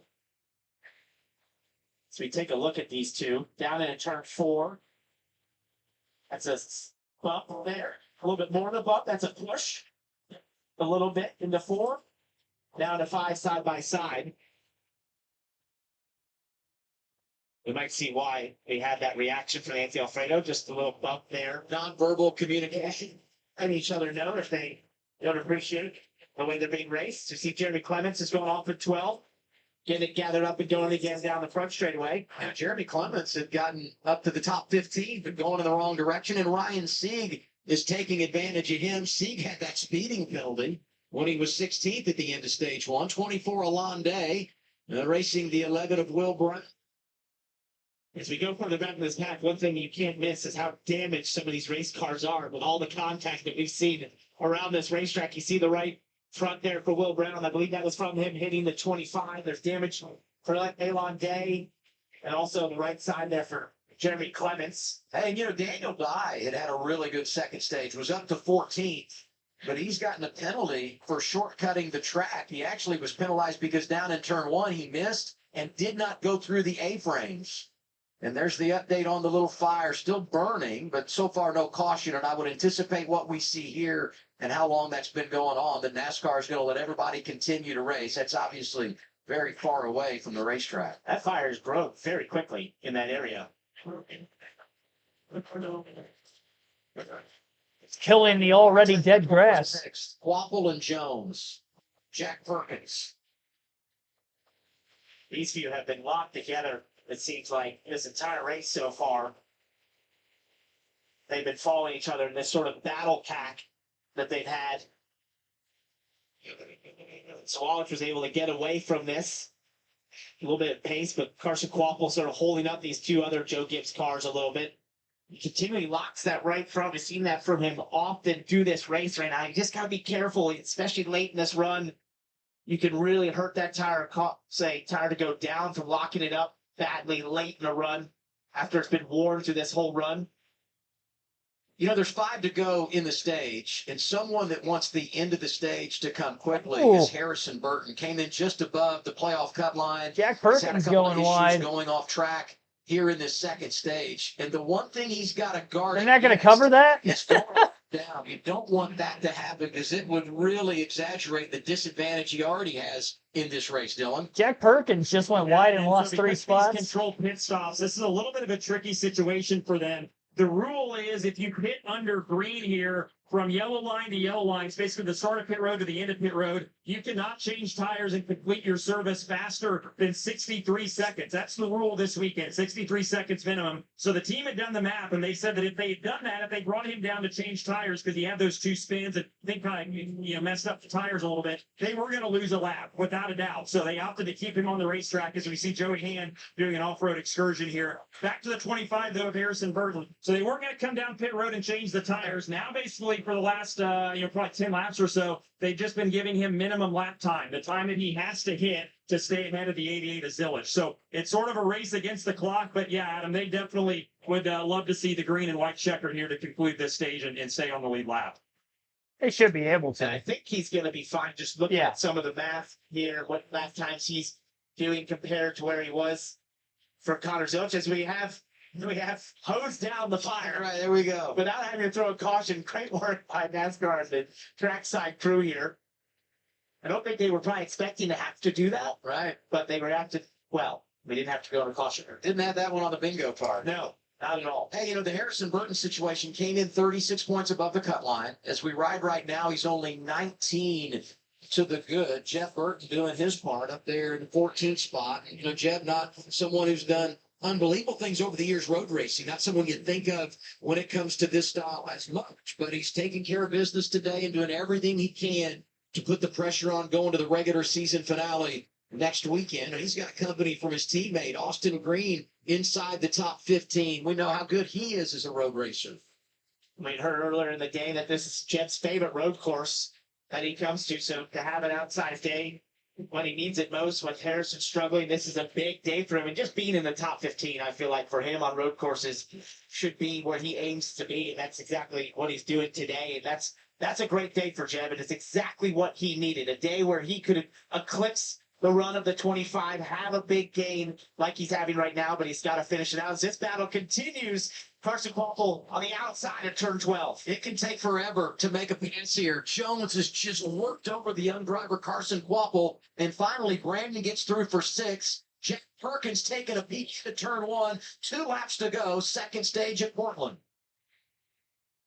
Jack's not quite able to get there, and I believe Carson is going to be begging for some changes as we get to this break here. The end of stage 2 to that race car. Most likely needs some drive off in the rear right now. Just looks like he's struggling on the X of the corners. Just struggling lateral grip in the rear of that race car right now. You can see it slide around at times. he's going to welcome the end of this stage. I'll tell you, though, for a driver that didn't grow up doing the road racing thing, he has adapted really, really well as Carson Kvapil in his rookie season. I go back to Circuit of the Americas when he went toe-to-toe with his teammate Connor Zilic and ultimately kind of tired and wasn't there at the end. And, you know, the last few weeks he's performed and put himself in a position to clinch a playoff spot here today. Kvapil hanging on to an ill-handling race car late in stage 2, 7th right now. We'll come back to 1 to go.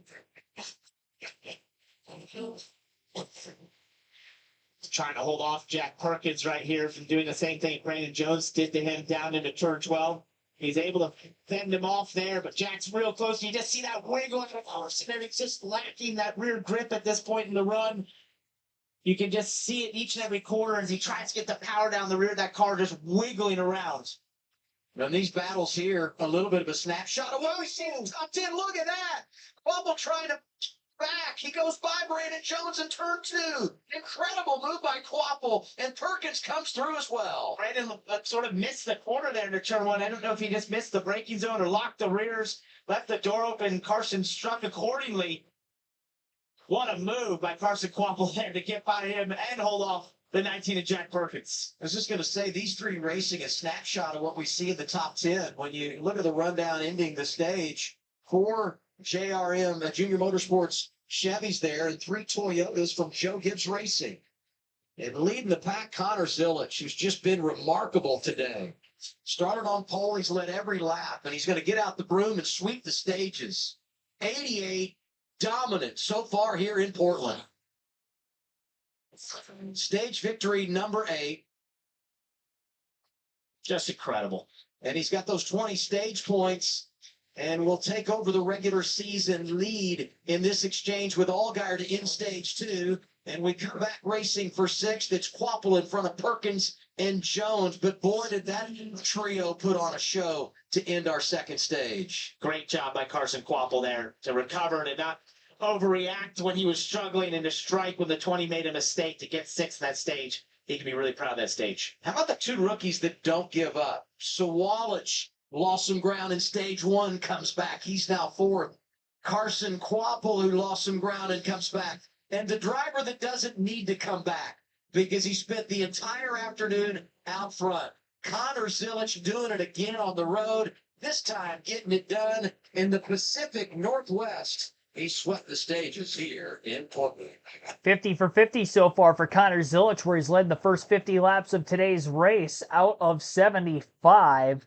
And he'll keep the lead through the pit stops and the stage caution because there is no live pit stops today for the standalone Xfinity event. He was only 8.5 seconds ahead of Austin Hill at the end of stage 1. He had a 16-second lead at the end of stage 2.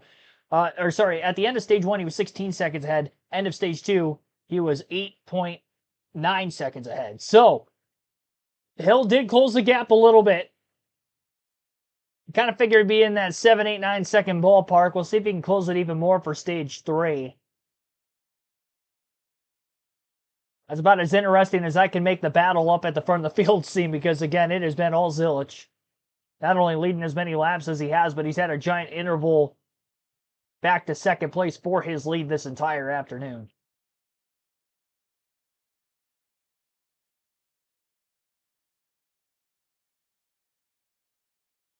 Austin Hill's best lap was at lap 34 in this second stage. Had a little bit more clean air after the 88 started pulling away from him and obviously was in front of the 7. Connor Zilic's best lap of the race is still lap 2, a 74.552. That would be the Xfinity fastest lap. And that's about a half a second quicker than the next fastest lap of the race, which was Austin Hill's 75.069 on lap 34. So I think it's pretty safe to say that Connor Zilic will hold on to that fastest lap of the race. And if he gets the win, that means it'll be a max points day, 61 for 61 points for Zilic as he tries to win this regular season championship. He's 3 points out of first on Justin Allgaier coming in. Sam Mayer was minus 26 back. Your stage 2 results has Zilic in the lead. Austin Hill second. Justin Allgaier third. William Sawallich fourth. Sam Mayer fifth.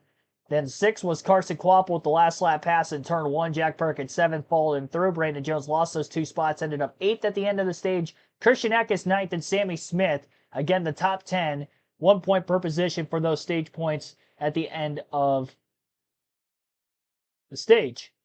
Megadeth. Thanks for tuning in. Pit stop rules are stupid at this track. Under green, yeah, I don't really understand the one under green.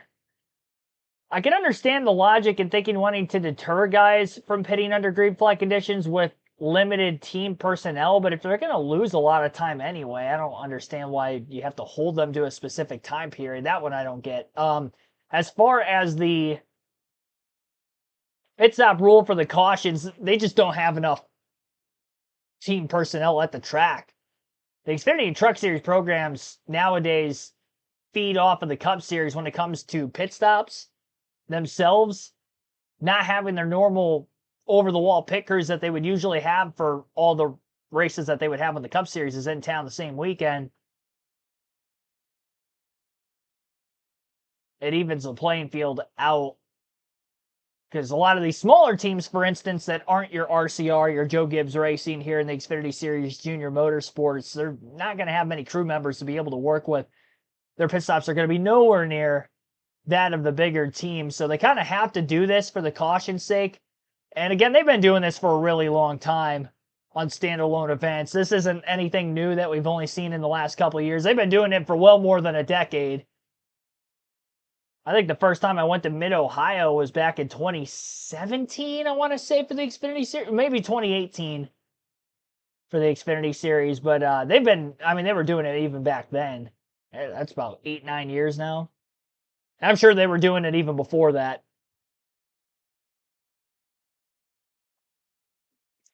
It does limit what these teams can do. I would imagine 2017 was the first year they started doing this because that's when stage racing was implemented. If I had to guess. It's not natural. I don't like it either for the progression of the race itself.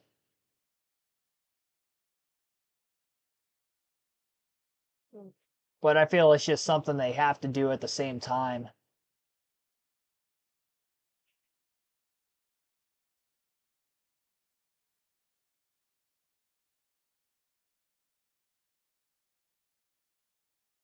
Yeah, the Cup Series teams are in Darlington, South Carolina on the East Coast this weekend. And with the trucks racing at noon earlier today, logistically, it literally wouldn't have been possible even to fly those guys all the way out to Portland on the West Coast. Just, that race ended, 5 hours before this race started? Not to mention practice and qualifying for the Xfinity Series would have taken place well even before that, as that was not too long after the finish of the truck race earlier.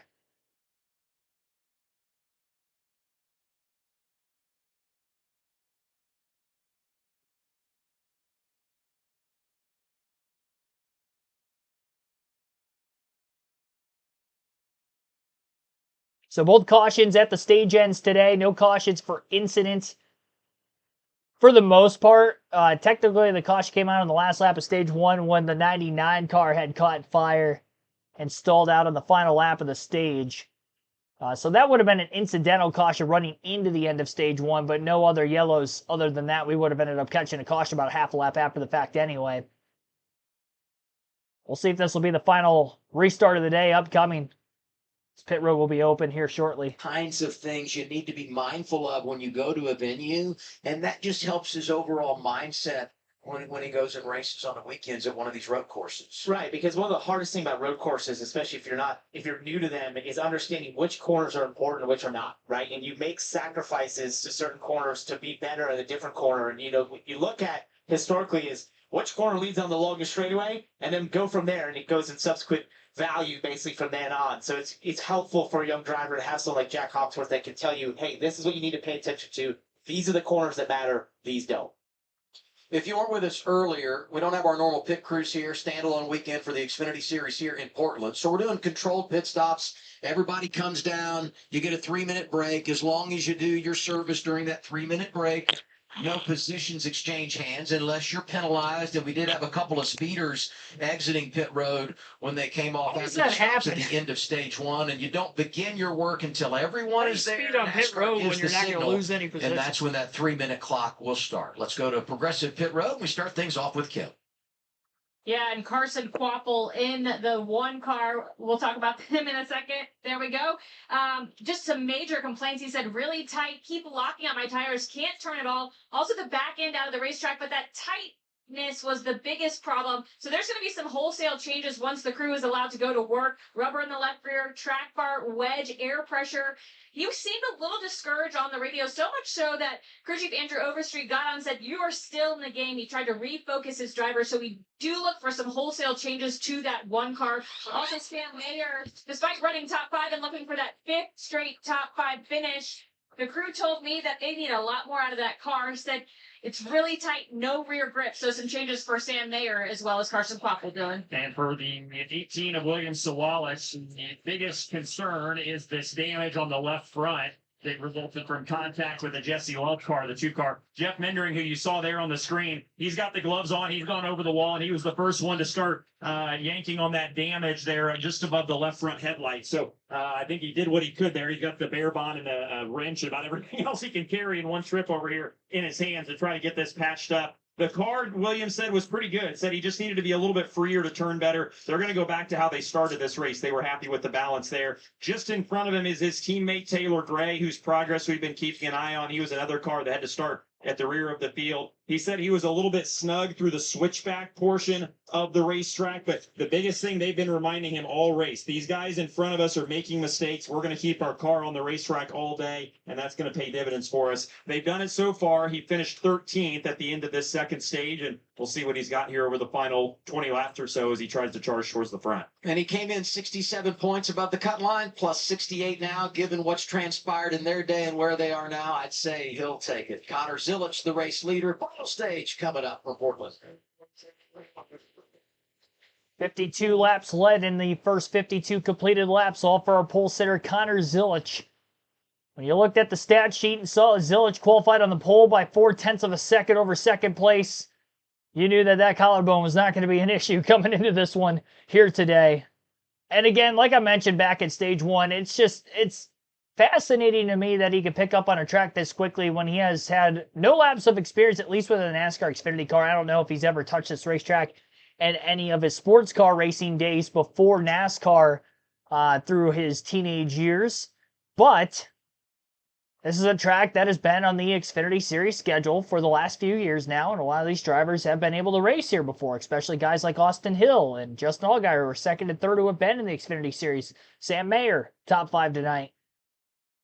Third or fourth full-time season now in the Xfinity Series. So they've raced here numerous times. Connor Zilich has not. He comes here for the first time, and he's just not just faster than everybody, but he's just mollywopping the field right now.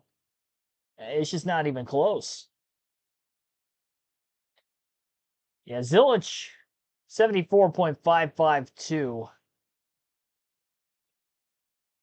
Fastest lap of the race for him.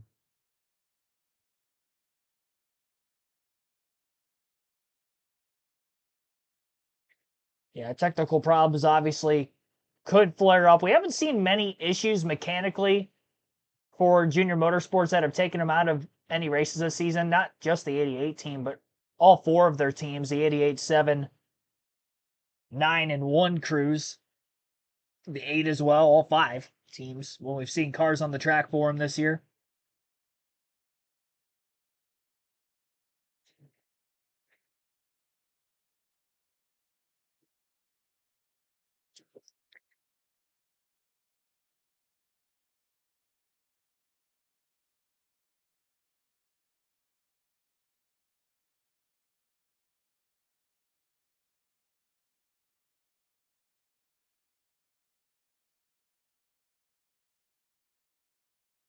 Dominant Trans Am player. I kind of incorporated that with the sports car racing that he had prior to NASCAR.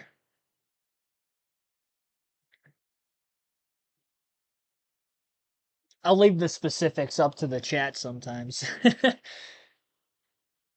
I did close the chat poll out, by the way. 73 votes were casted for who you thought was going to win tonight's race. 2/3 of those votes, 67%, went to Zilich, 20% for somebody other than Zilich, Mayer, or Hill. Mayer at 6%, and 5% of the votes for Austin Hill in second at the end of stage 2. Mayer was 5th. So Mayer trying to go for 6 straight top 5 finishes. He's been very consistent in climbing back into the regular season championship chase. With the two guys who have been ahead of him the whole day, the 88 of Zilich, the 7 of Allgaier. Our diecast showing for today's live commentary stream at the end of Stage 2 is this Elliott Sadler paint scheme. This is from 2003. This is a pedigree car. You gotta love the pedigree paint schemes, especially if you're a pets kind of person, a dog guy, a dog gal. Got the golden retriever on both the side skirts and the back bumper of the race car. The back bumper, that one is more playful. He's running in the wind. Probably not my favorite of the pedigree paint schemes, color-wise, I guess. I mean, most of them have been blue and yellow over the years, but I feel like there's been some better ones on this. But you can't hate on the dog. I mean, you see a dog on a race car, it automatically makes the paint scheme itself better. With healthy nuggets on the back of it for pedigree. Again, this is from 2003, Elliott Sadler. No really rhyme or reason why I showed this diecast off tonight. Elliott Sadler had a pretty good Xfinity Series career for Junior Motorsports. JRM dominated tonight, so, why not?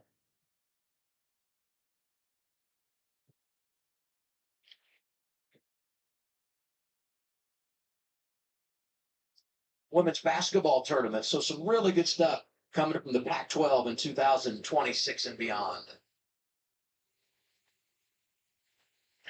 And now we talk about Connor Zilich, who has led 52 laps, all 52 laps in this race. He goes to 5th on the all-time list when you talk about laps led in the Xfinity Series on road courses. He's done it in 7 starts, and here's what's remarkable. He passes Kyle Busch today, who has 18 career starts. And when you look at the list and who he's around, just remarkable what Connor's been able to do. It's incredible. And a reminder, he's 19 years old, headed to Cup. And there's a reason why. These sorts of stats and the records he's breaking, it's just, we've used this term all year. He is a generational talent, and that is not an overstatement. And I would say that, with every victory, maybe you add pressure because the expectations continue to go through the roof, especially on the road, but he just continues to deliver. So one of the things I've been talking about in this turn 10 area is we see all this dust happening. We see cars hopping over this curb and putting their left side tires in the dirt there. Well, I experienced this last year. There's a rut that develops on the other side of that curb where you put your left sides. We heard about Austin Hill struggling with the car knocking out a gear. Well, look at this. Look how deep that rut is. This is the safety crew ripping out some sort of material that was underneath the dirt that was coming up. I mean, that's a ditch. That rut is. That's not even a rut. Your left sides into. That's why Austin Hill's car was getting knocked out of gear. It's a ditch on the side of the road out in the country. That curb, you're falling into a hole on the left side. You do not want to end up in there, especially if you're side by side.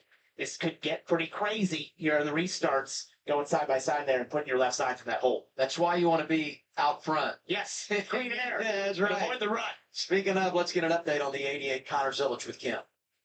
Yeah, bad news for the field. He had no complaints about the car that last run. Just being told by crew chief Marty Lindley to manage his rear tires for this last run. As we talk about Marty, I asked him what the goal is here today, knowing how good Connor is at a road course. He did not hesitate, not even take a second to reply to me. 61 points is the goal. That would be absolute domination. We've seen it so far. He's got 22 laps to go to get it done.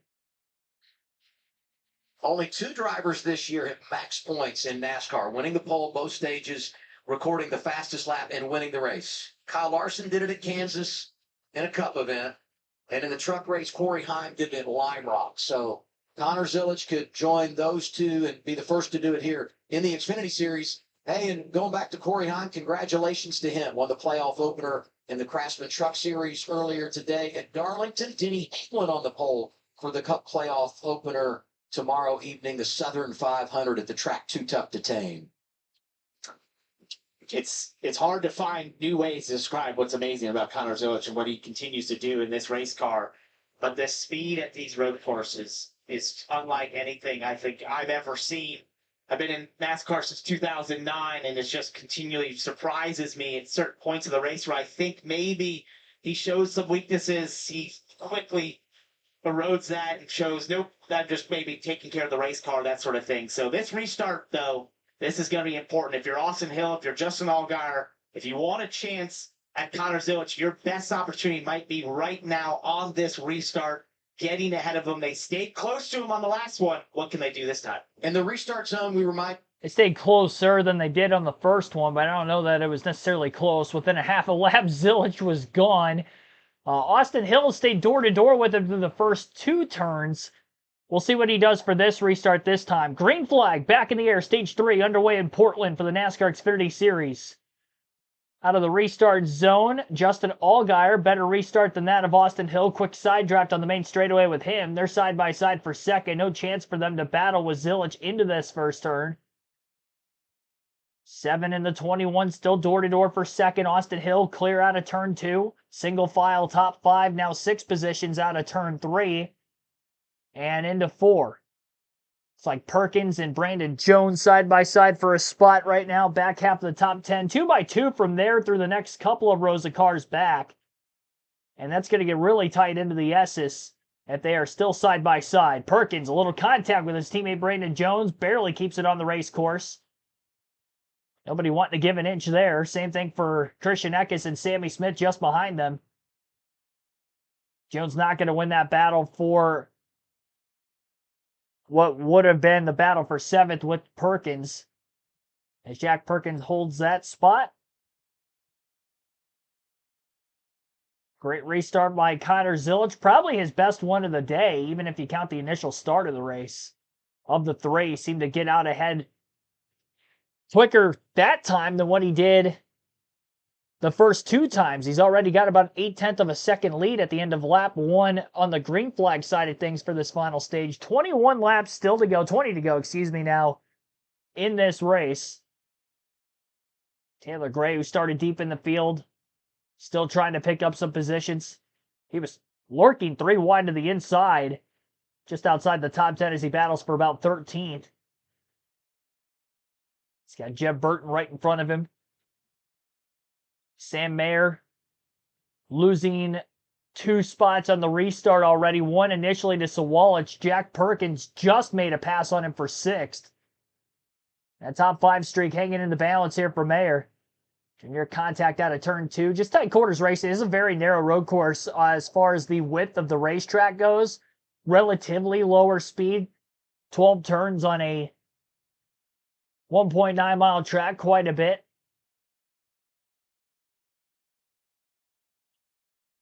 I mean, the lap time I mentioned already, the fastest of the race, 74.552 for Zilich. But if we look at the average lap speed for those fastest laps of the race, most recently about 95 mile per hour average.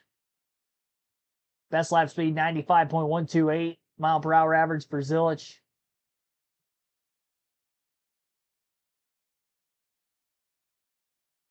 Some short track racing kind of lap times, average speed wise.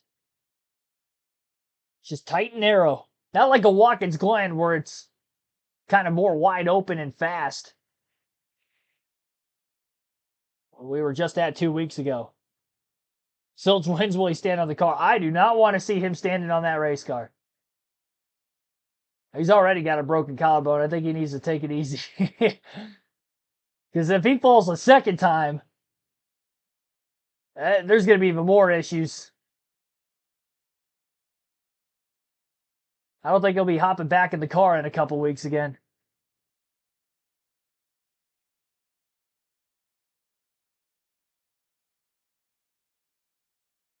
He wants to stand on the car while he's, 100% clear again. I get it. I've seen everybody else do it for a long time and not have that issue. But having that issue already until he's 100% healed, I don't want him standing on the car. If I'm team owner Dale Jr., I'd calm him down a little bit beforehand. 2-second lead for Zilich already. That last lap he was quite a bit quicker. Zilich actually just tied his fastest lap of the race that last time by 74.552. Whatever minor adjustments, if they made any adjustments to the race car, seemed to be pretty good that last time around for Zilich. What a lap. Oh, I missed it. He had a... Oh, no, yeah, okay, it was 74. I was looking at Austin Hill's lap time where I saw the 75. I thought he might have been a second off of it. Yeah, same identical lap time to the 1,000th of a second as his fastest lap of the race. I mean, the next closest lap time to that 74.552 the entire race was the opening lap by Justin Allgaier, 74.844, which was almost 3/10 slower.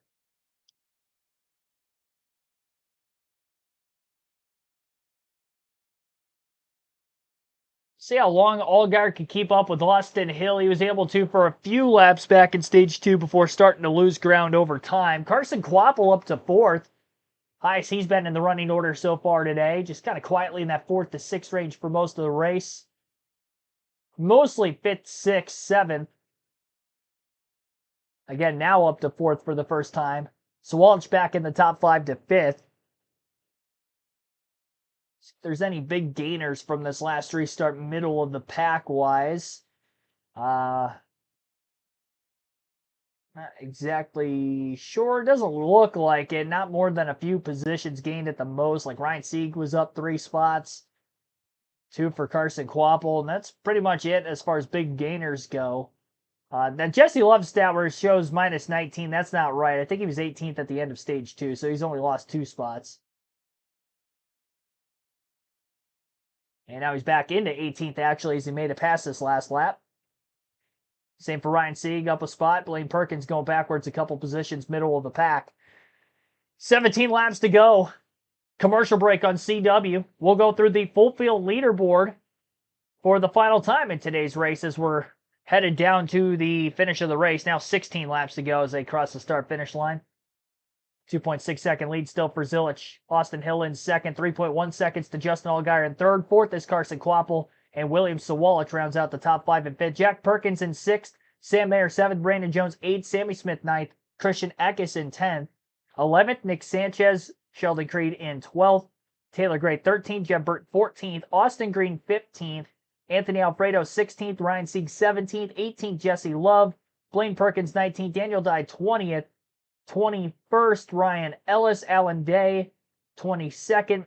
Jeremy Clements 23rd. Brendan Poole 24th. Joey Hand 25th. Harrison Burton 26th.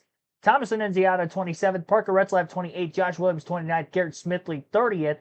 31st for Kyle Sieg. Takuma Koga 32nd. Dean Thompson 33rd, excuse me.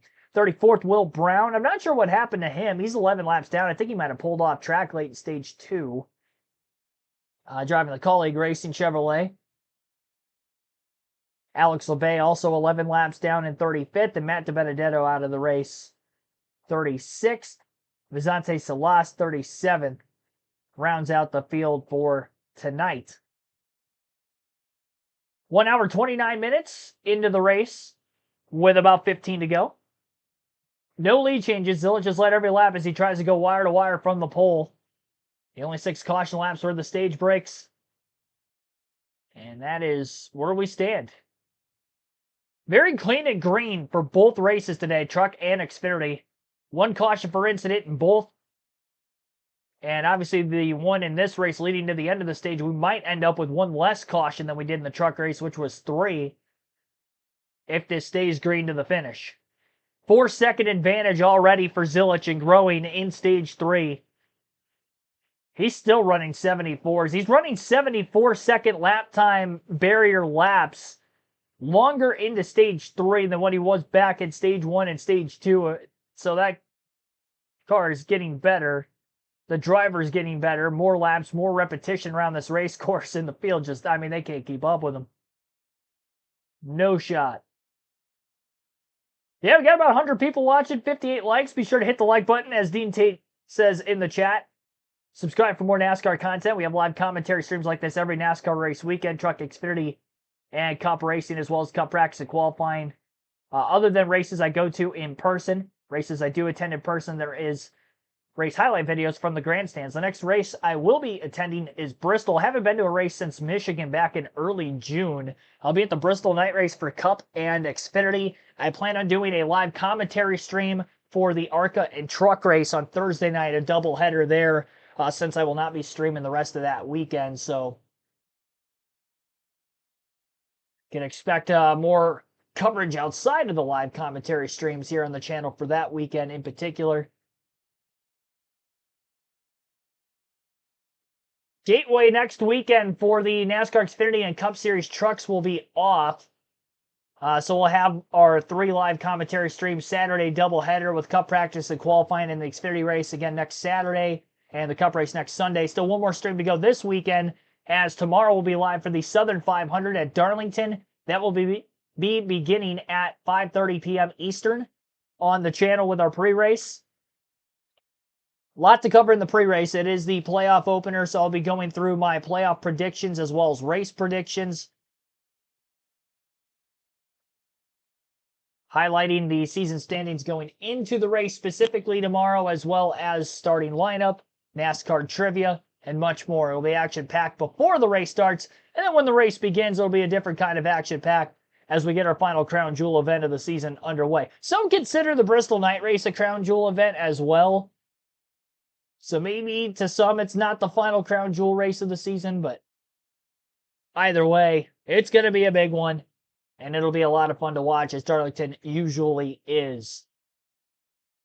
4.5 second lead, 13 laps to go for Zilich,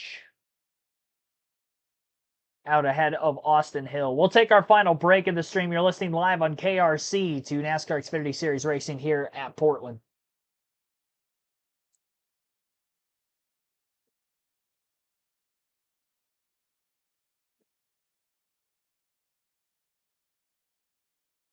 No standing on the car face planting on pavement is prohibited. Yeah, it should be like a viewer's discretion advised logo as he's pulling into victory lane today. Just for the TV audience watching at home, this could get scary. Watch at your own discretion.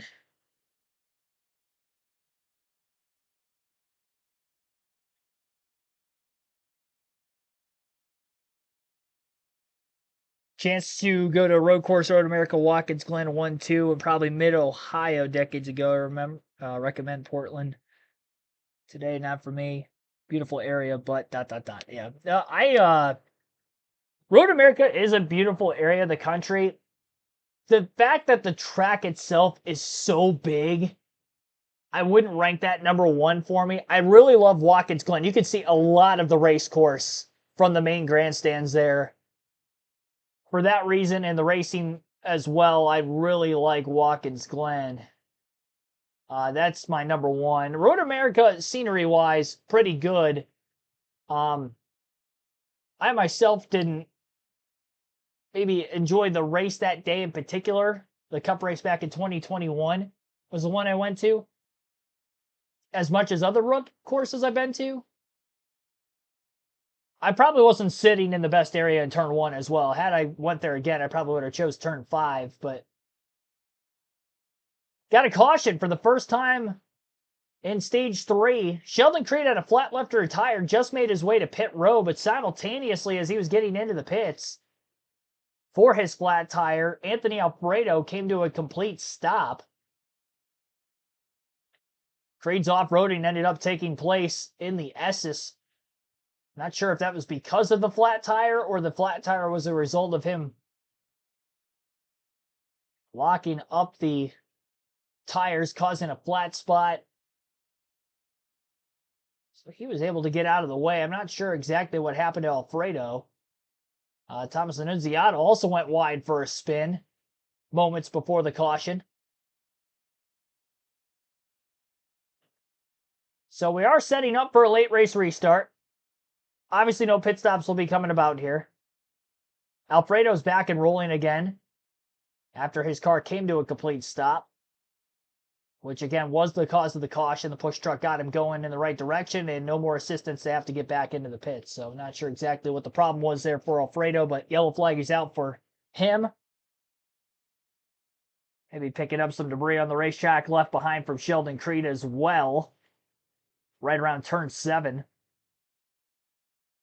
So we'll have less than 10 laps left by the time we get back to racing. I would expect only 2 to 3 laps of caution, so anywhere between 8 to 9 laps to go in the restart.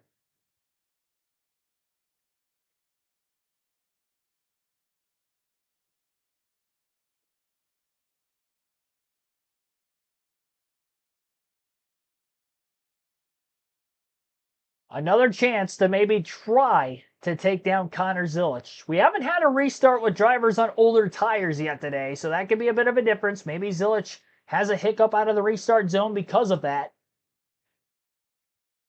You just got to throw those added variables in there because you just never know. Nothing is a guarantee in auto racing.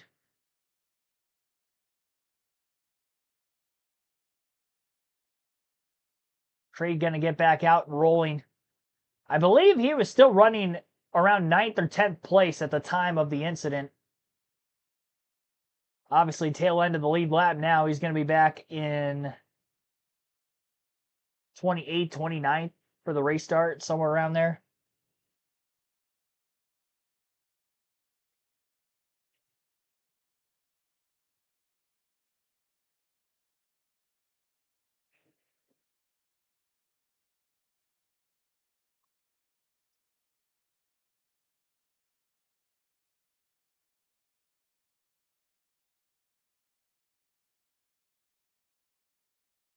Top 4 positions, all Chevrolet. Then 2 Toyotas and a Ford. Only Ford in the top 10 is Mayer now with the Creed spin and flat left rear tire. 3 JGR Toyotas in the top 10, minus Taylor Gray, who's up to 12th after starting at the back of the field today. Got a shot to get a top 10 still, especially with another restart incoming. They'll bunch the field back together. Maybe can pick up a handful of positions. It's been pretty solid on road courses this season, Gray. And not only that, really just through the summer, he's had very good, consistent finishes. Almost won at Indianapolis, got the lead on a late restart with about 4 to go from Zilisch, only for Zilisch to pass him back with a lap and a half left.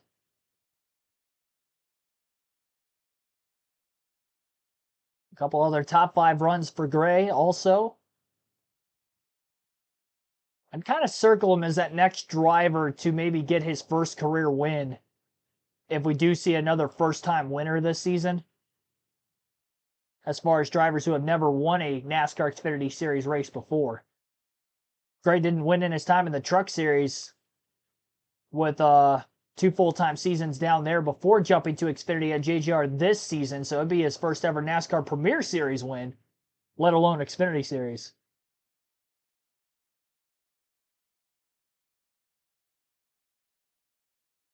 The yellow's legit.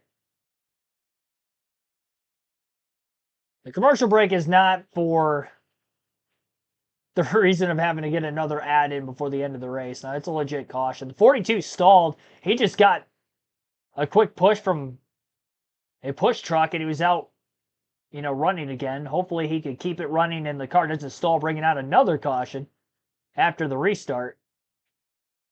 Delbert Wilson, welcome to the stream. I could bet that all hell is going to break loose, so at least in the middle of the pack on back, if not at the front of the field, for what is to be upcoming. How much desperation will we see? I'm not taking Zilisch out of a shot to win. With Austin Hill, of all drivers, on the front row in the restart, it might not take much for there to be contact in turn 1, turn 2, if Hill could keep up with the 88, and Zilisch gets taken out of a shot to win because of it. Granville Stevens, welcome to the stream.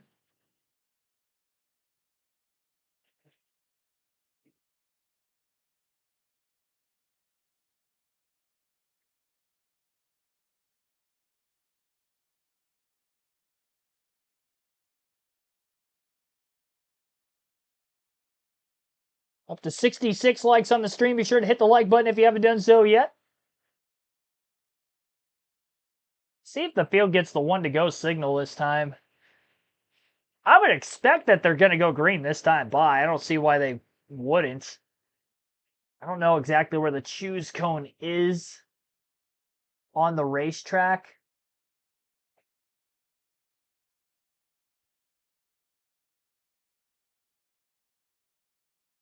It's not on the main front stretch on road courses like they are on ovals.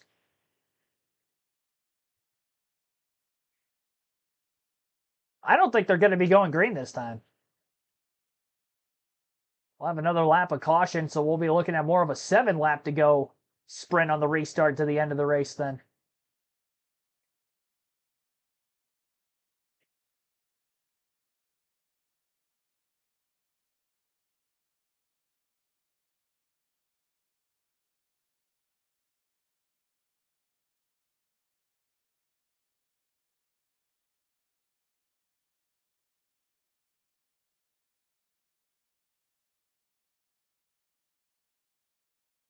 Harrison Burton in the 25 back in the pits.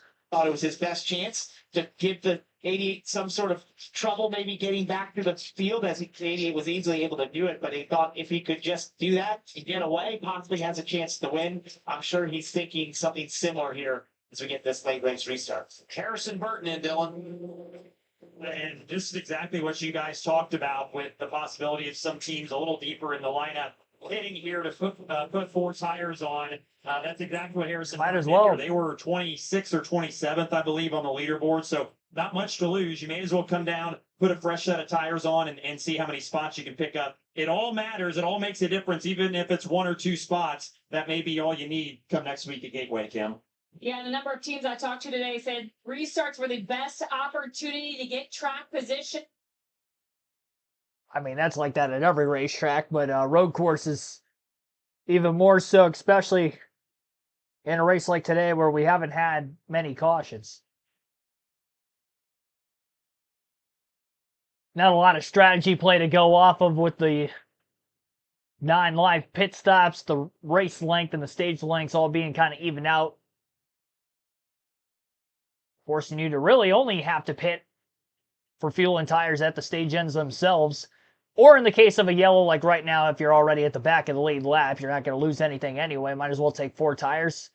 Go on the offense. We'll see how many positions Harrison Burton can pick up for the end of the race. Jeb Burton's in 13th. The gap between those 2 drivers coming into the day was 36 points for that last playoff spot.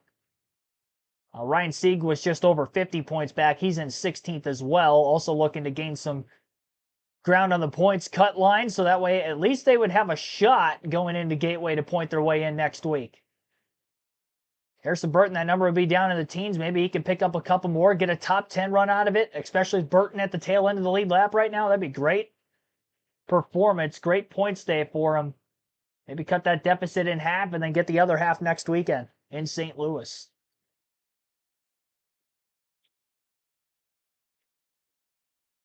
No lead changes. Connor Zilic has led them all. We'll have 7 laps to go in the restart. Can he lead the final 7? Or does Austin Hill and Justin Allgaier have anything for him on this restart to get in front and hold serve to the finish?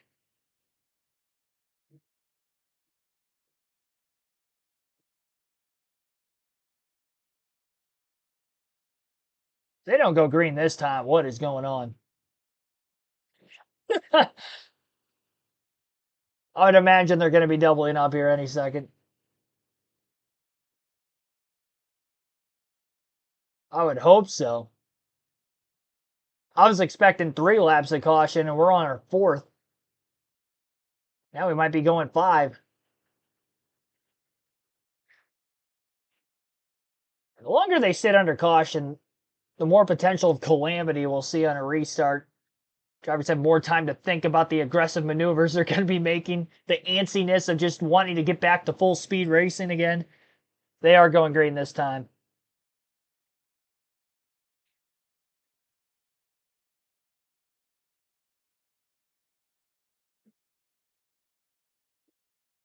Zilic inside of row 1, Austin Hill outside of row 1.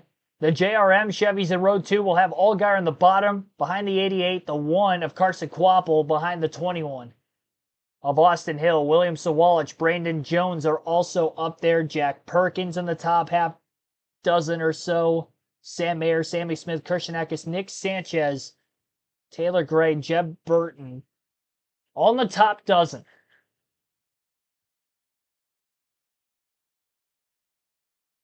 So again, 7 laps of a sprint to get to the finish.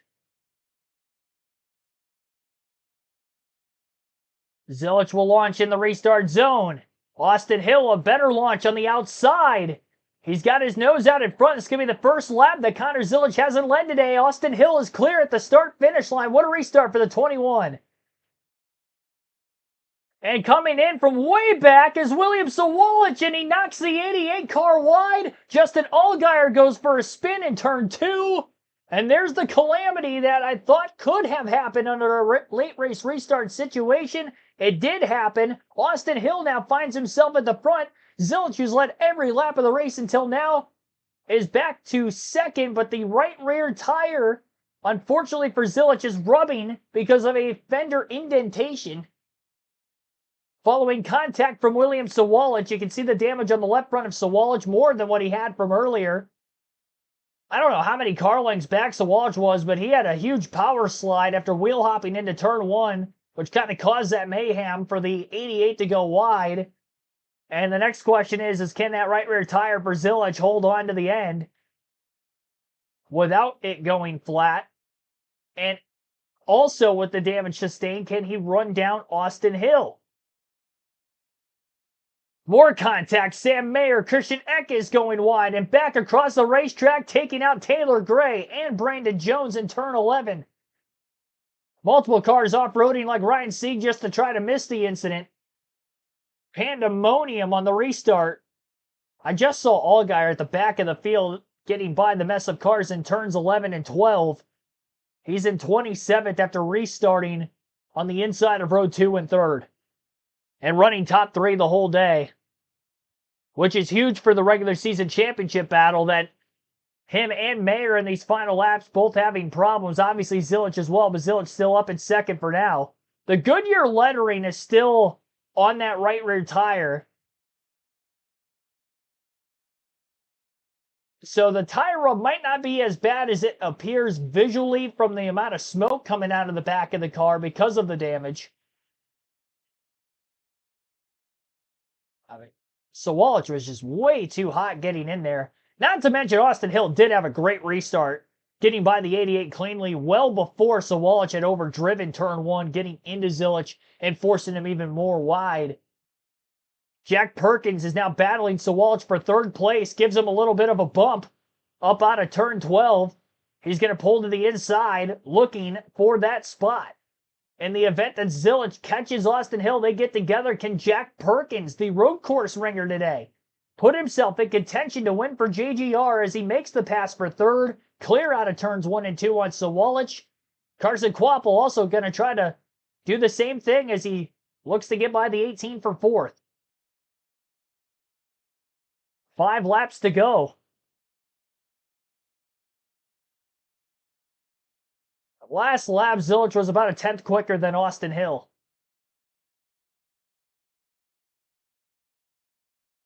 One simple mistake by Austin Hill, one of these corners as well, and that 88's going to be right there.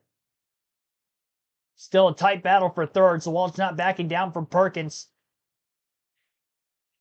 Argue the one of Kvapil maybe just a little bit closer to the back of the 18 than the 18 is to the 19 in front of him.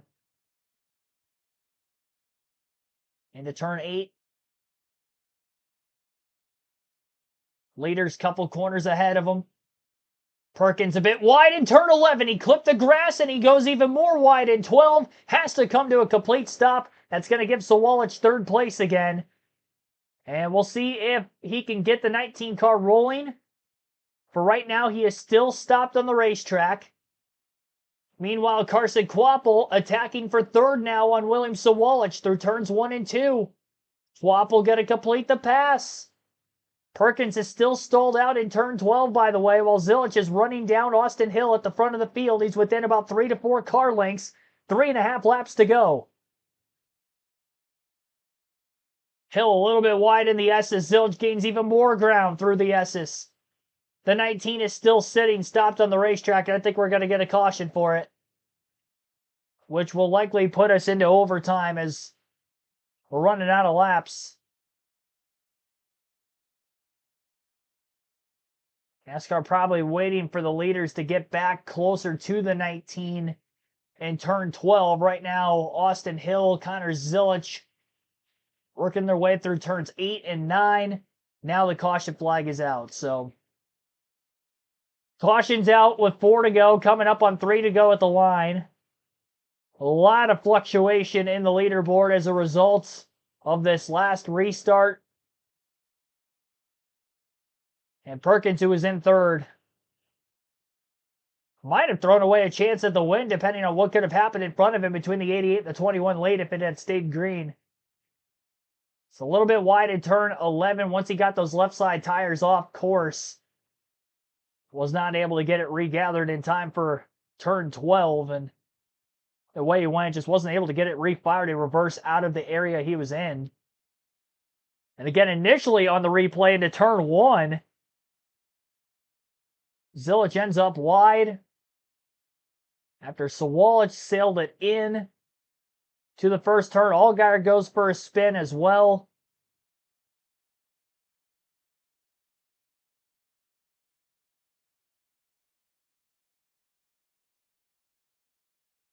Now the restart will be incoming and likely past the scheduled distance.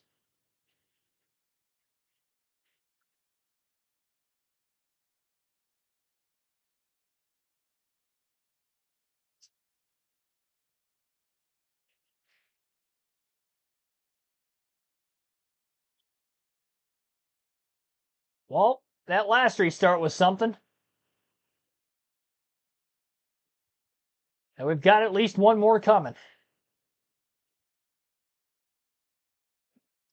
7, 8 points behind. He's got a real shot to get it done. That spin changes everything. Now we're going to get another restart, and a whole lot could change before this race is over. But no doubt that could be a defining moment when you talk about who could win this regular season championship. And no doubt Justin Allgaier's going to be pretty frustrated with that. The day he's had running consistently in the top 3, he was just sort of in the wrong place, the wrong time to do that restart. A lot of drivers being very aggressive, including Carson Kvapil. His opportunistic moves, I would say, from some of them, that really netted a big loss for the 7. And we said we could get another caution, and that would be big for Sheldon Creed. Here it is, 4th caution of the afternoon. First car 1 lap down, the 00. He's running 29th, but he gets the free pass back on the lead lap. So every spot on track is a point. And if he can go out and pick up some positions on what could be the final restart, stands now, he's plus 65 over the cut line. And one of the things we see late in this race is it's so enticing to go deep into that turn 1 braking zone because you have so much opportunity to make up position. But you have to remember, you also, at the end of this race, the brakes on these race cars have been abused all day long. They've lost braking potential throughout this day. And so now you're asking the car to brake the latest you probably have all day. The track is dirtier on the inside, offline, like where Williams Sawalich went. And that's why we see so much contact. Drivers being overly aggressive, the cars not quite having the same potential they had earlier in the race.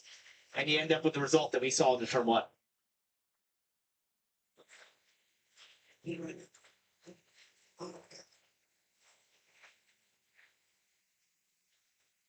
Tell you what, this has just been, some kind of an event here today.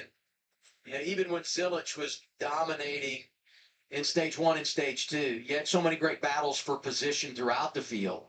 And now here in this final stage, a couple of cautions have bunched things up. The restarts have been entertaining.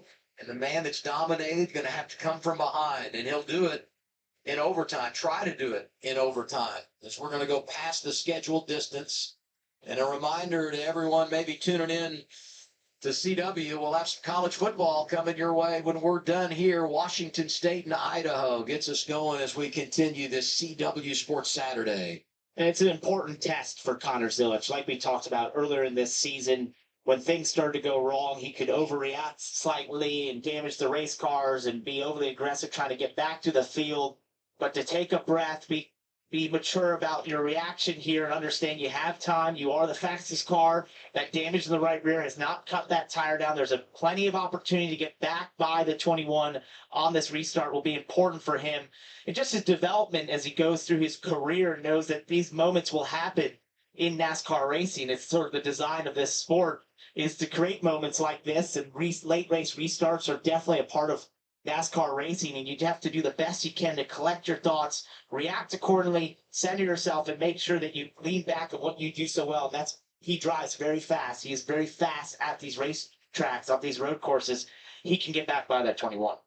We referenced the fact that college football comes your way next, and this is a good one. The campuses of Washington State and Idaho separated by 8 miles. So needless to say, they are familiar with each other, and they want to walk away with bragging rights. Coverage begins on the app, cwtv.com at 10:05 Eastern Time. Kickoff set for 10:15, and we'll get you to Pullman as soon as we're done here in Portland, Oregon, where we're going to overtime with the NASCAR Xfinity Series and a big, big finish coming. Let's go to Kim. That sun is blinding out of turn 12.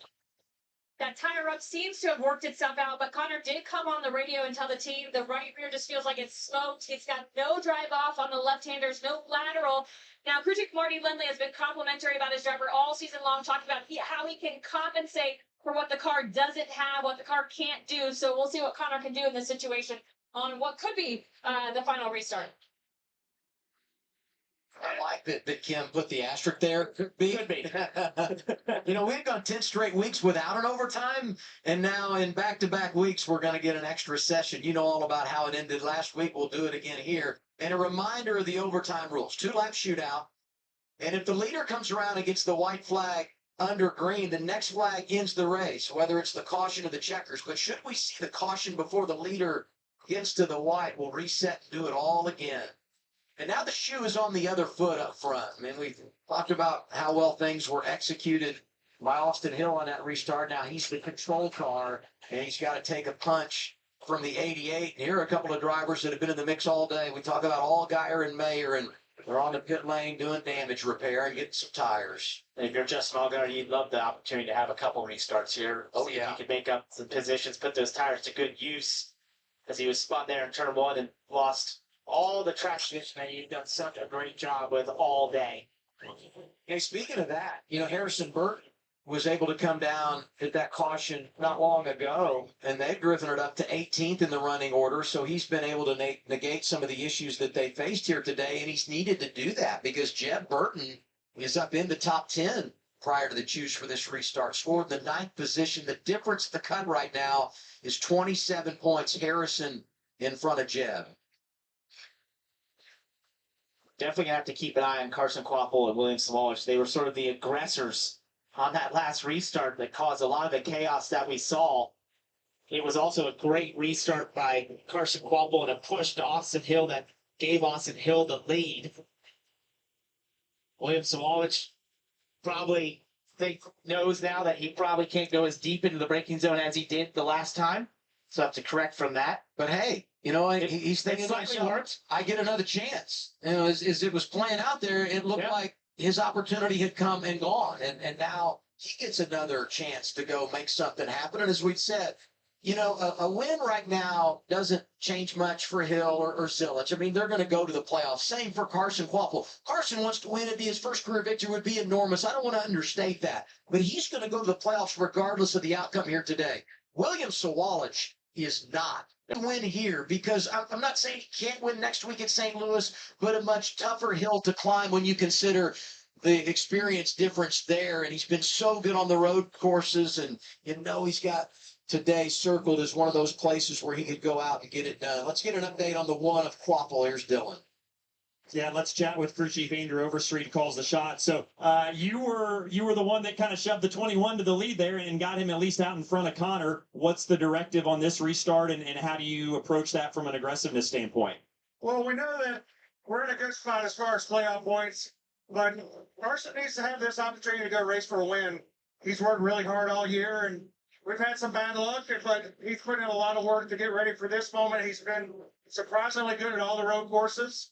So we're having a solid day in this Mass Pro Shops Clarence Technology Chevrolet, and I told him just go up there and try to win this race. How aggressive is he willing to be? How aggressive is fair for him to be, do you think?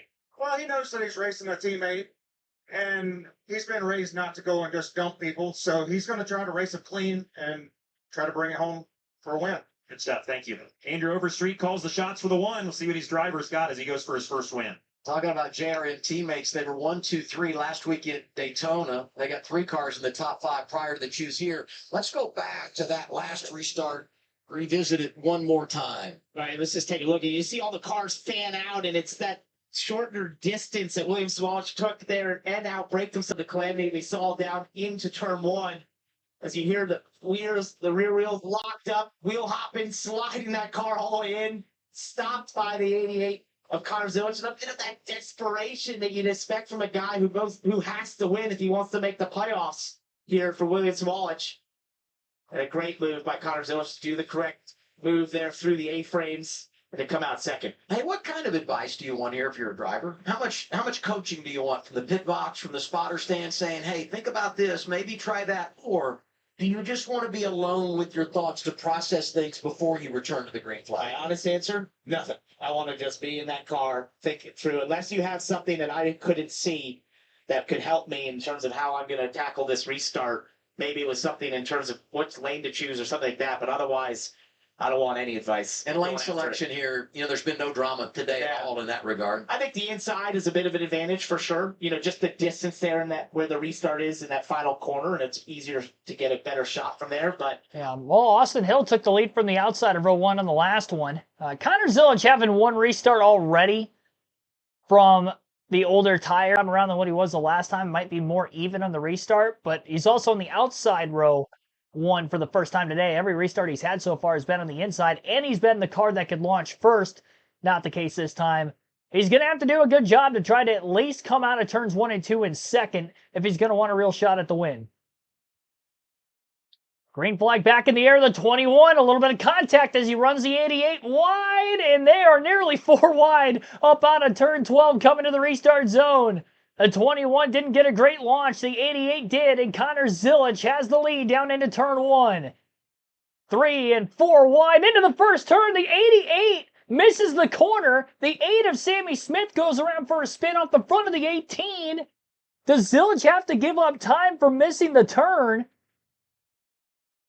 Is going to be the next question. If so, William Sawalich came out of the corner of turns 2 and 3 with the second spot. Nick Sanchez is up to third. Good throw the bays. One execution by Connor Zilic. Not once, but twice when he got through turn. Austin Hill trying to make up for that restart there. It's like he got just in the outside, got swirly, and he tried to put the pack down. It sounds like there won't be a penalty for Zilic as he went around the A-frame in turn 1 after going wide. I don't think he was forced wide that time. It didn't look like there was any contact. I think he just blew the corner, which is the only reason why I thought there could have been a penalty. But needless to say, he has the lead. He's going to get the white flag. This is the final lap of the race. And Sawalich is about a second back in that second spot. Christian Eck is up inside the top 5, and Austin Hill fell all the way back to 5th. Jeb Burton moves up a couple more spots to 7th place, coming in first driver below the cut line. Harrison Burton, though, the guy he is trying to catch, all the way up to 13th. That's as high as Harrison Burton has been in the race the entire day. War of attrition in the 2 final restarts for the entire field, including our race leader, Connor Zilic, who nonetheless, despite falling out of the lead, able to survive the carnage enough to get back to the lead on this overtime restart, redeeming himself from losing the lead to Austin Hill the restart before that. And Connor Zilic working his way through turn 12 for the final time. Checkered flag waving on the other side.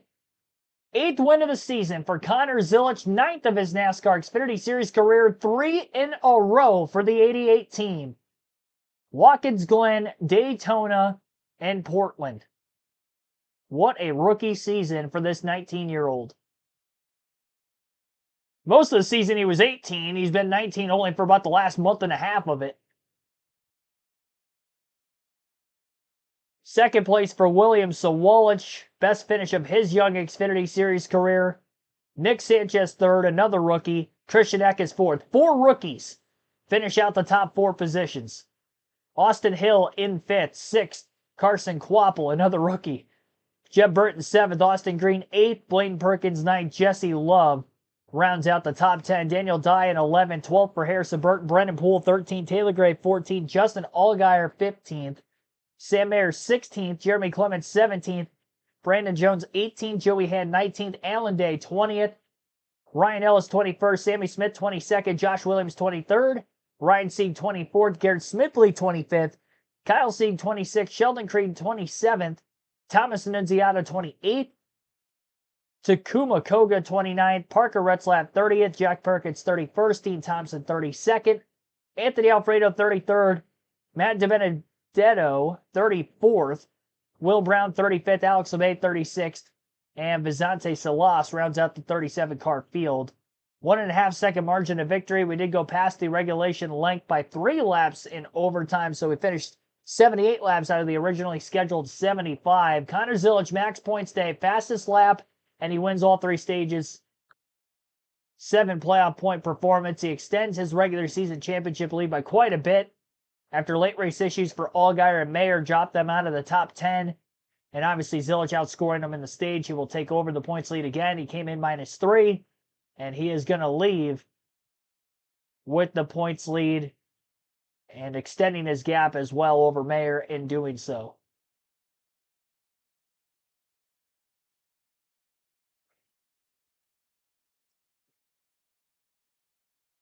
He led a lot today. Didn't lead them all.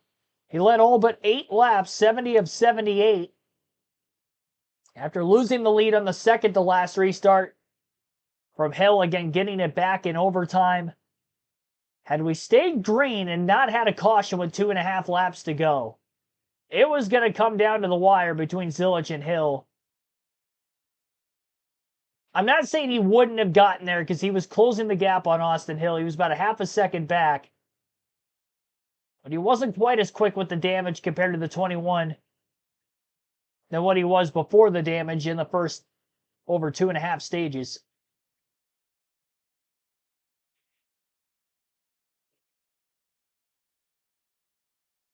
I think the interesting stat of the night is the fact that 4 rookies finished 1 through 4. 5 rookies in the top 6. It was a war of attrition, and it was the young guns who survived it. One of the young guns, William Sawalich, might have caused a couple of spins in those last couple of cautions, but he still came out the other end with second, nonetheless.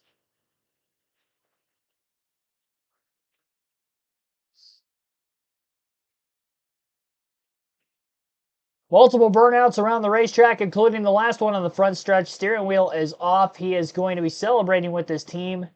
Please take it easy this time, Connor Zilic. That's all I ask.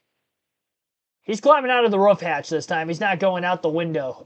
that's probably the smarter move, actually.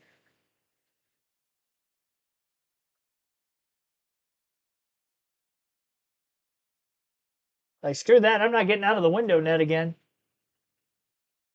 Oh, he is. I thought he was going to exit through the roof hatch. Probably going to be a little awkward for him getting out of the race car with the injury, but he did it. 2 feet on the ground, window net back in the car. Connor Zilic has won at Portland, and he is safe in the post race.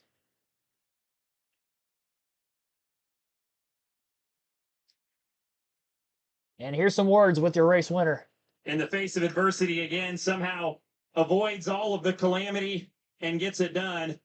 With everything that went wrong on those closing laps, what was the most important thing for you to do right to end up here? I guess cut the track. I don't know. So proud of this WeatherTech Chevrolet team. I think this is our 4th win with WeatherTech on the car, and it's got a W on the hood. So no better thing to do than win with it. So yeah, it was really cool. Our car was as fast as Xfinity Mobile all day, and yeah, to come back 2 weeks after collarbone surgery, it hurt, but it hurt so good. So yeah, here we go. Right on cue. Hurt so good. So yeah, it's awesome, man. I so proud of this 88 team. It's been such a fun year, and yeah, let's go get ourselves a championship. You got through the barrier matrix so quickly there on that final restart. Was that something that you had thought about, and if you had to get through there, how you were going to get through there most efficiently? Yeah, it's kind of funny. I ran it in practice, and I was like, man, it's not really that slow. So yeah, I as soon as I hit the brakes, I don't know how I wheel hopped, and yeah, I kind of just committed to planning on it, but yeah, last resort, you got to do what you got to do. Congratulations. Thanks, Dylan. Appreciate it. Thank you, guys. Connor Zilic, a winner again, 8th victory of the year for the 88 car. He came in tied with wins in a rookie campaign with. Yeah, amazing season here for Connor Zilic so far. 9 career wins, 8 on the season, and we still got 8 races to go. I'm curious to know at this point who's going to win more races by the end of the season, Connor Zilic in the Xfinity Series or Corey Heim in the Truck Series. They're both at 8. Corey Heim's got no, or not as many races left. He'll have 6 left. Zilic has 8 left. So mathematically, Zilic probably has a better chance at it, but you never know. It'll be fun to watch, and those two battling and dominating in their respected series. 1.5 second lead, or win, for Zilic. 70 of 78 laps led. Congratulations to him as he wins at Portland International Raceway in the Pacific Office Automation 147. Appreciate everybody tuning in for tonight's live commentary stream. We'll be live again tomorrow at 5:30 Eastern for the Southern 500, beginning with our pre-race show for the NASCAR Cup Series, intertwined with, of course, the full flag-to-flag coverage to follow. Thank you all for watching. Again, be sure to hit the like button on your way out if you haven't done so yet. Subscribe for more NASCAR content on the daily, including live commentary streams like this every weekend. See you guys tomorrow evening for what will be a fun one, the Cookout Southern 500. Have a good night, everybody.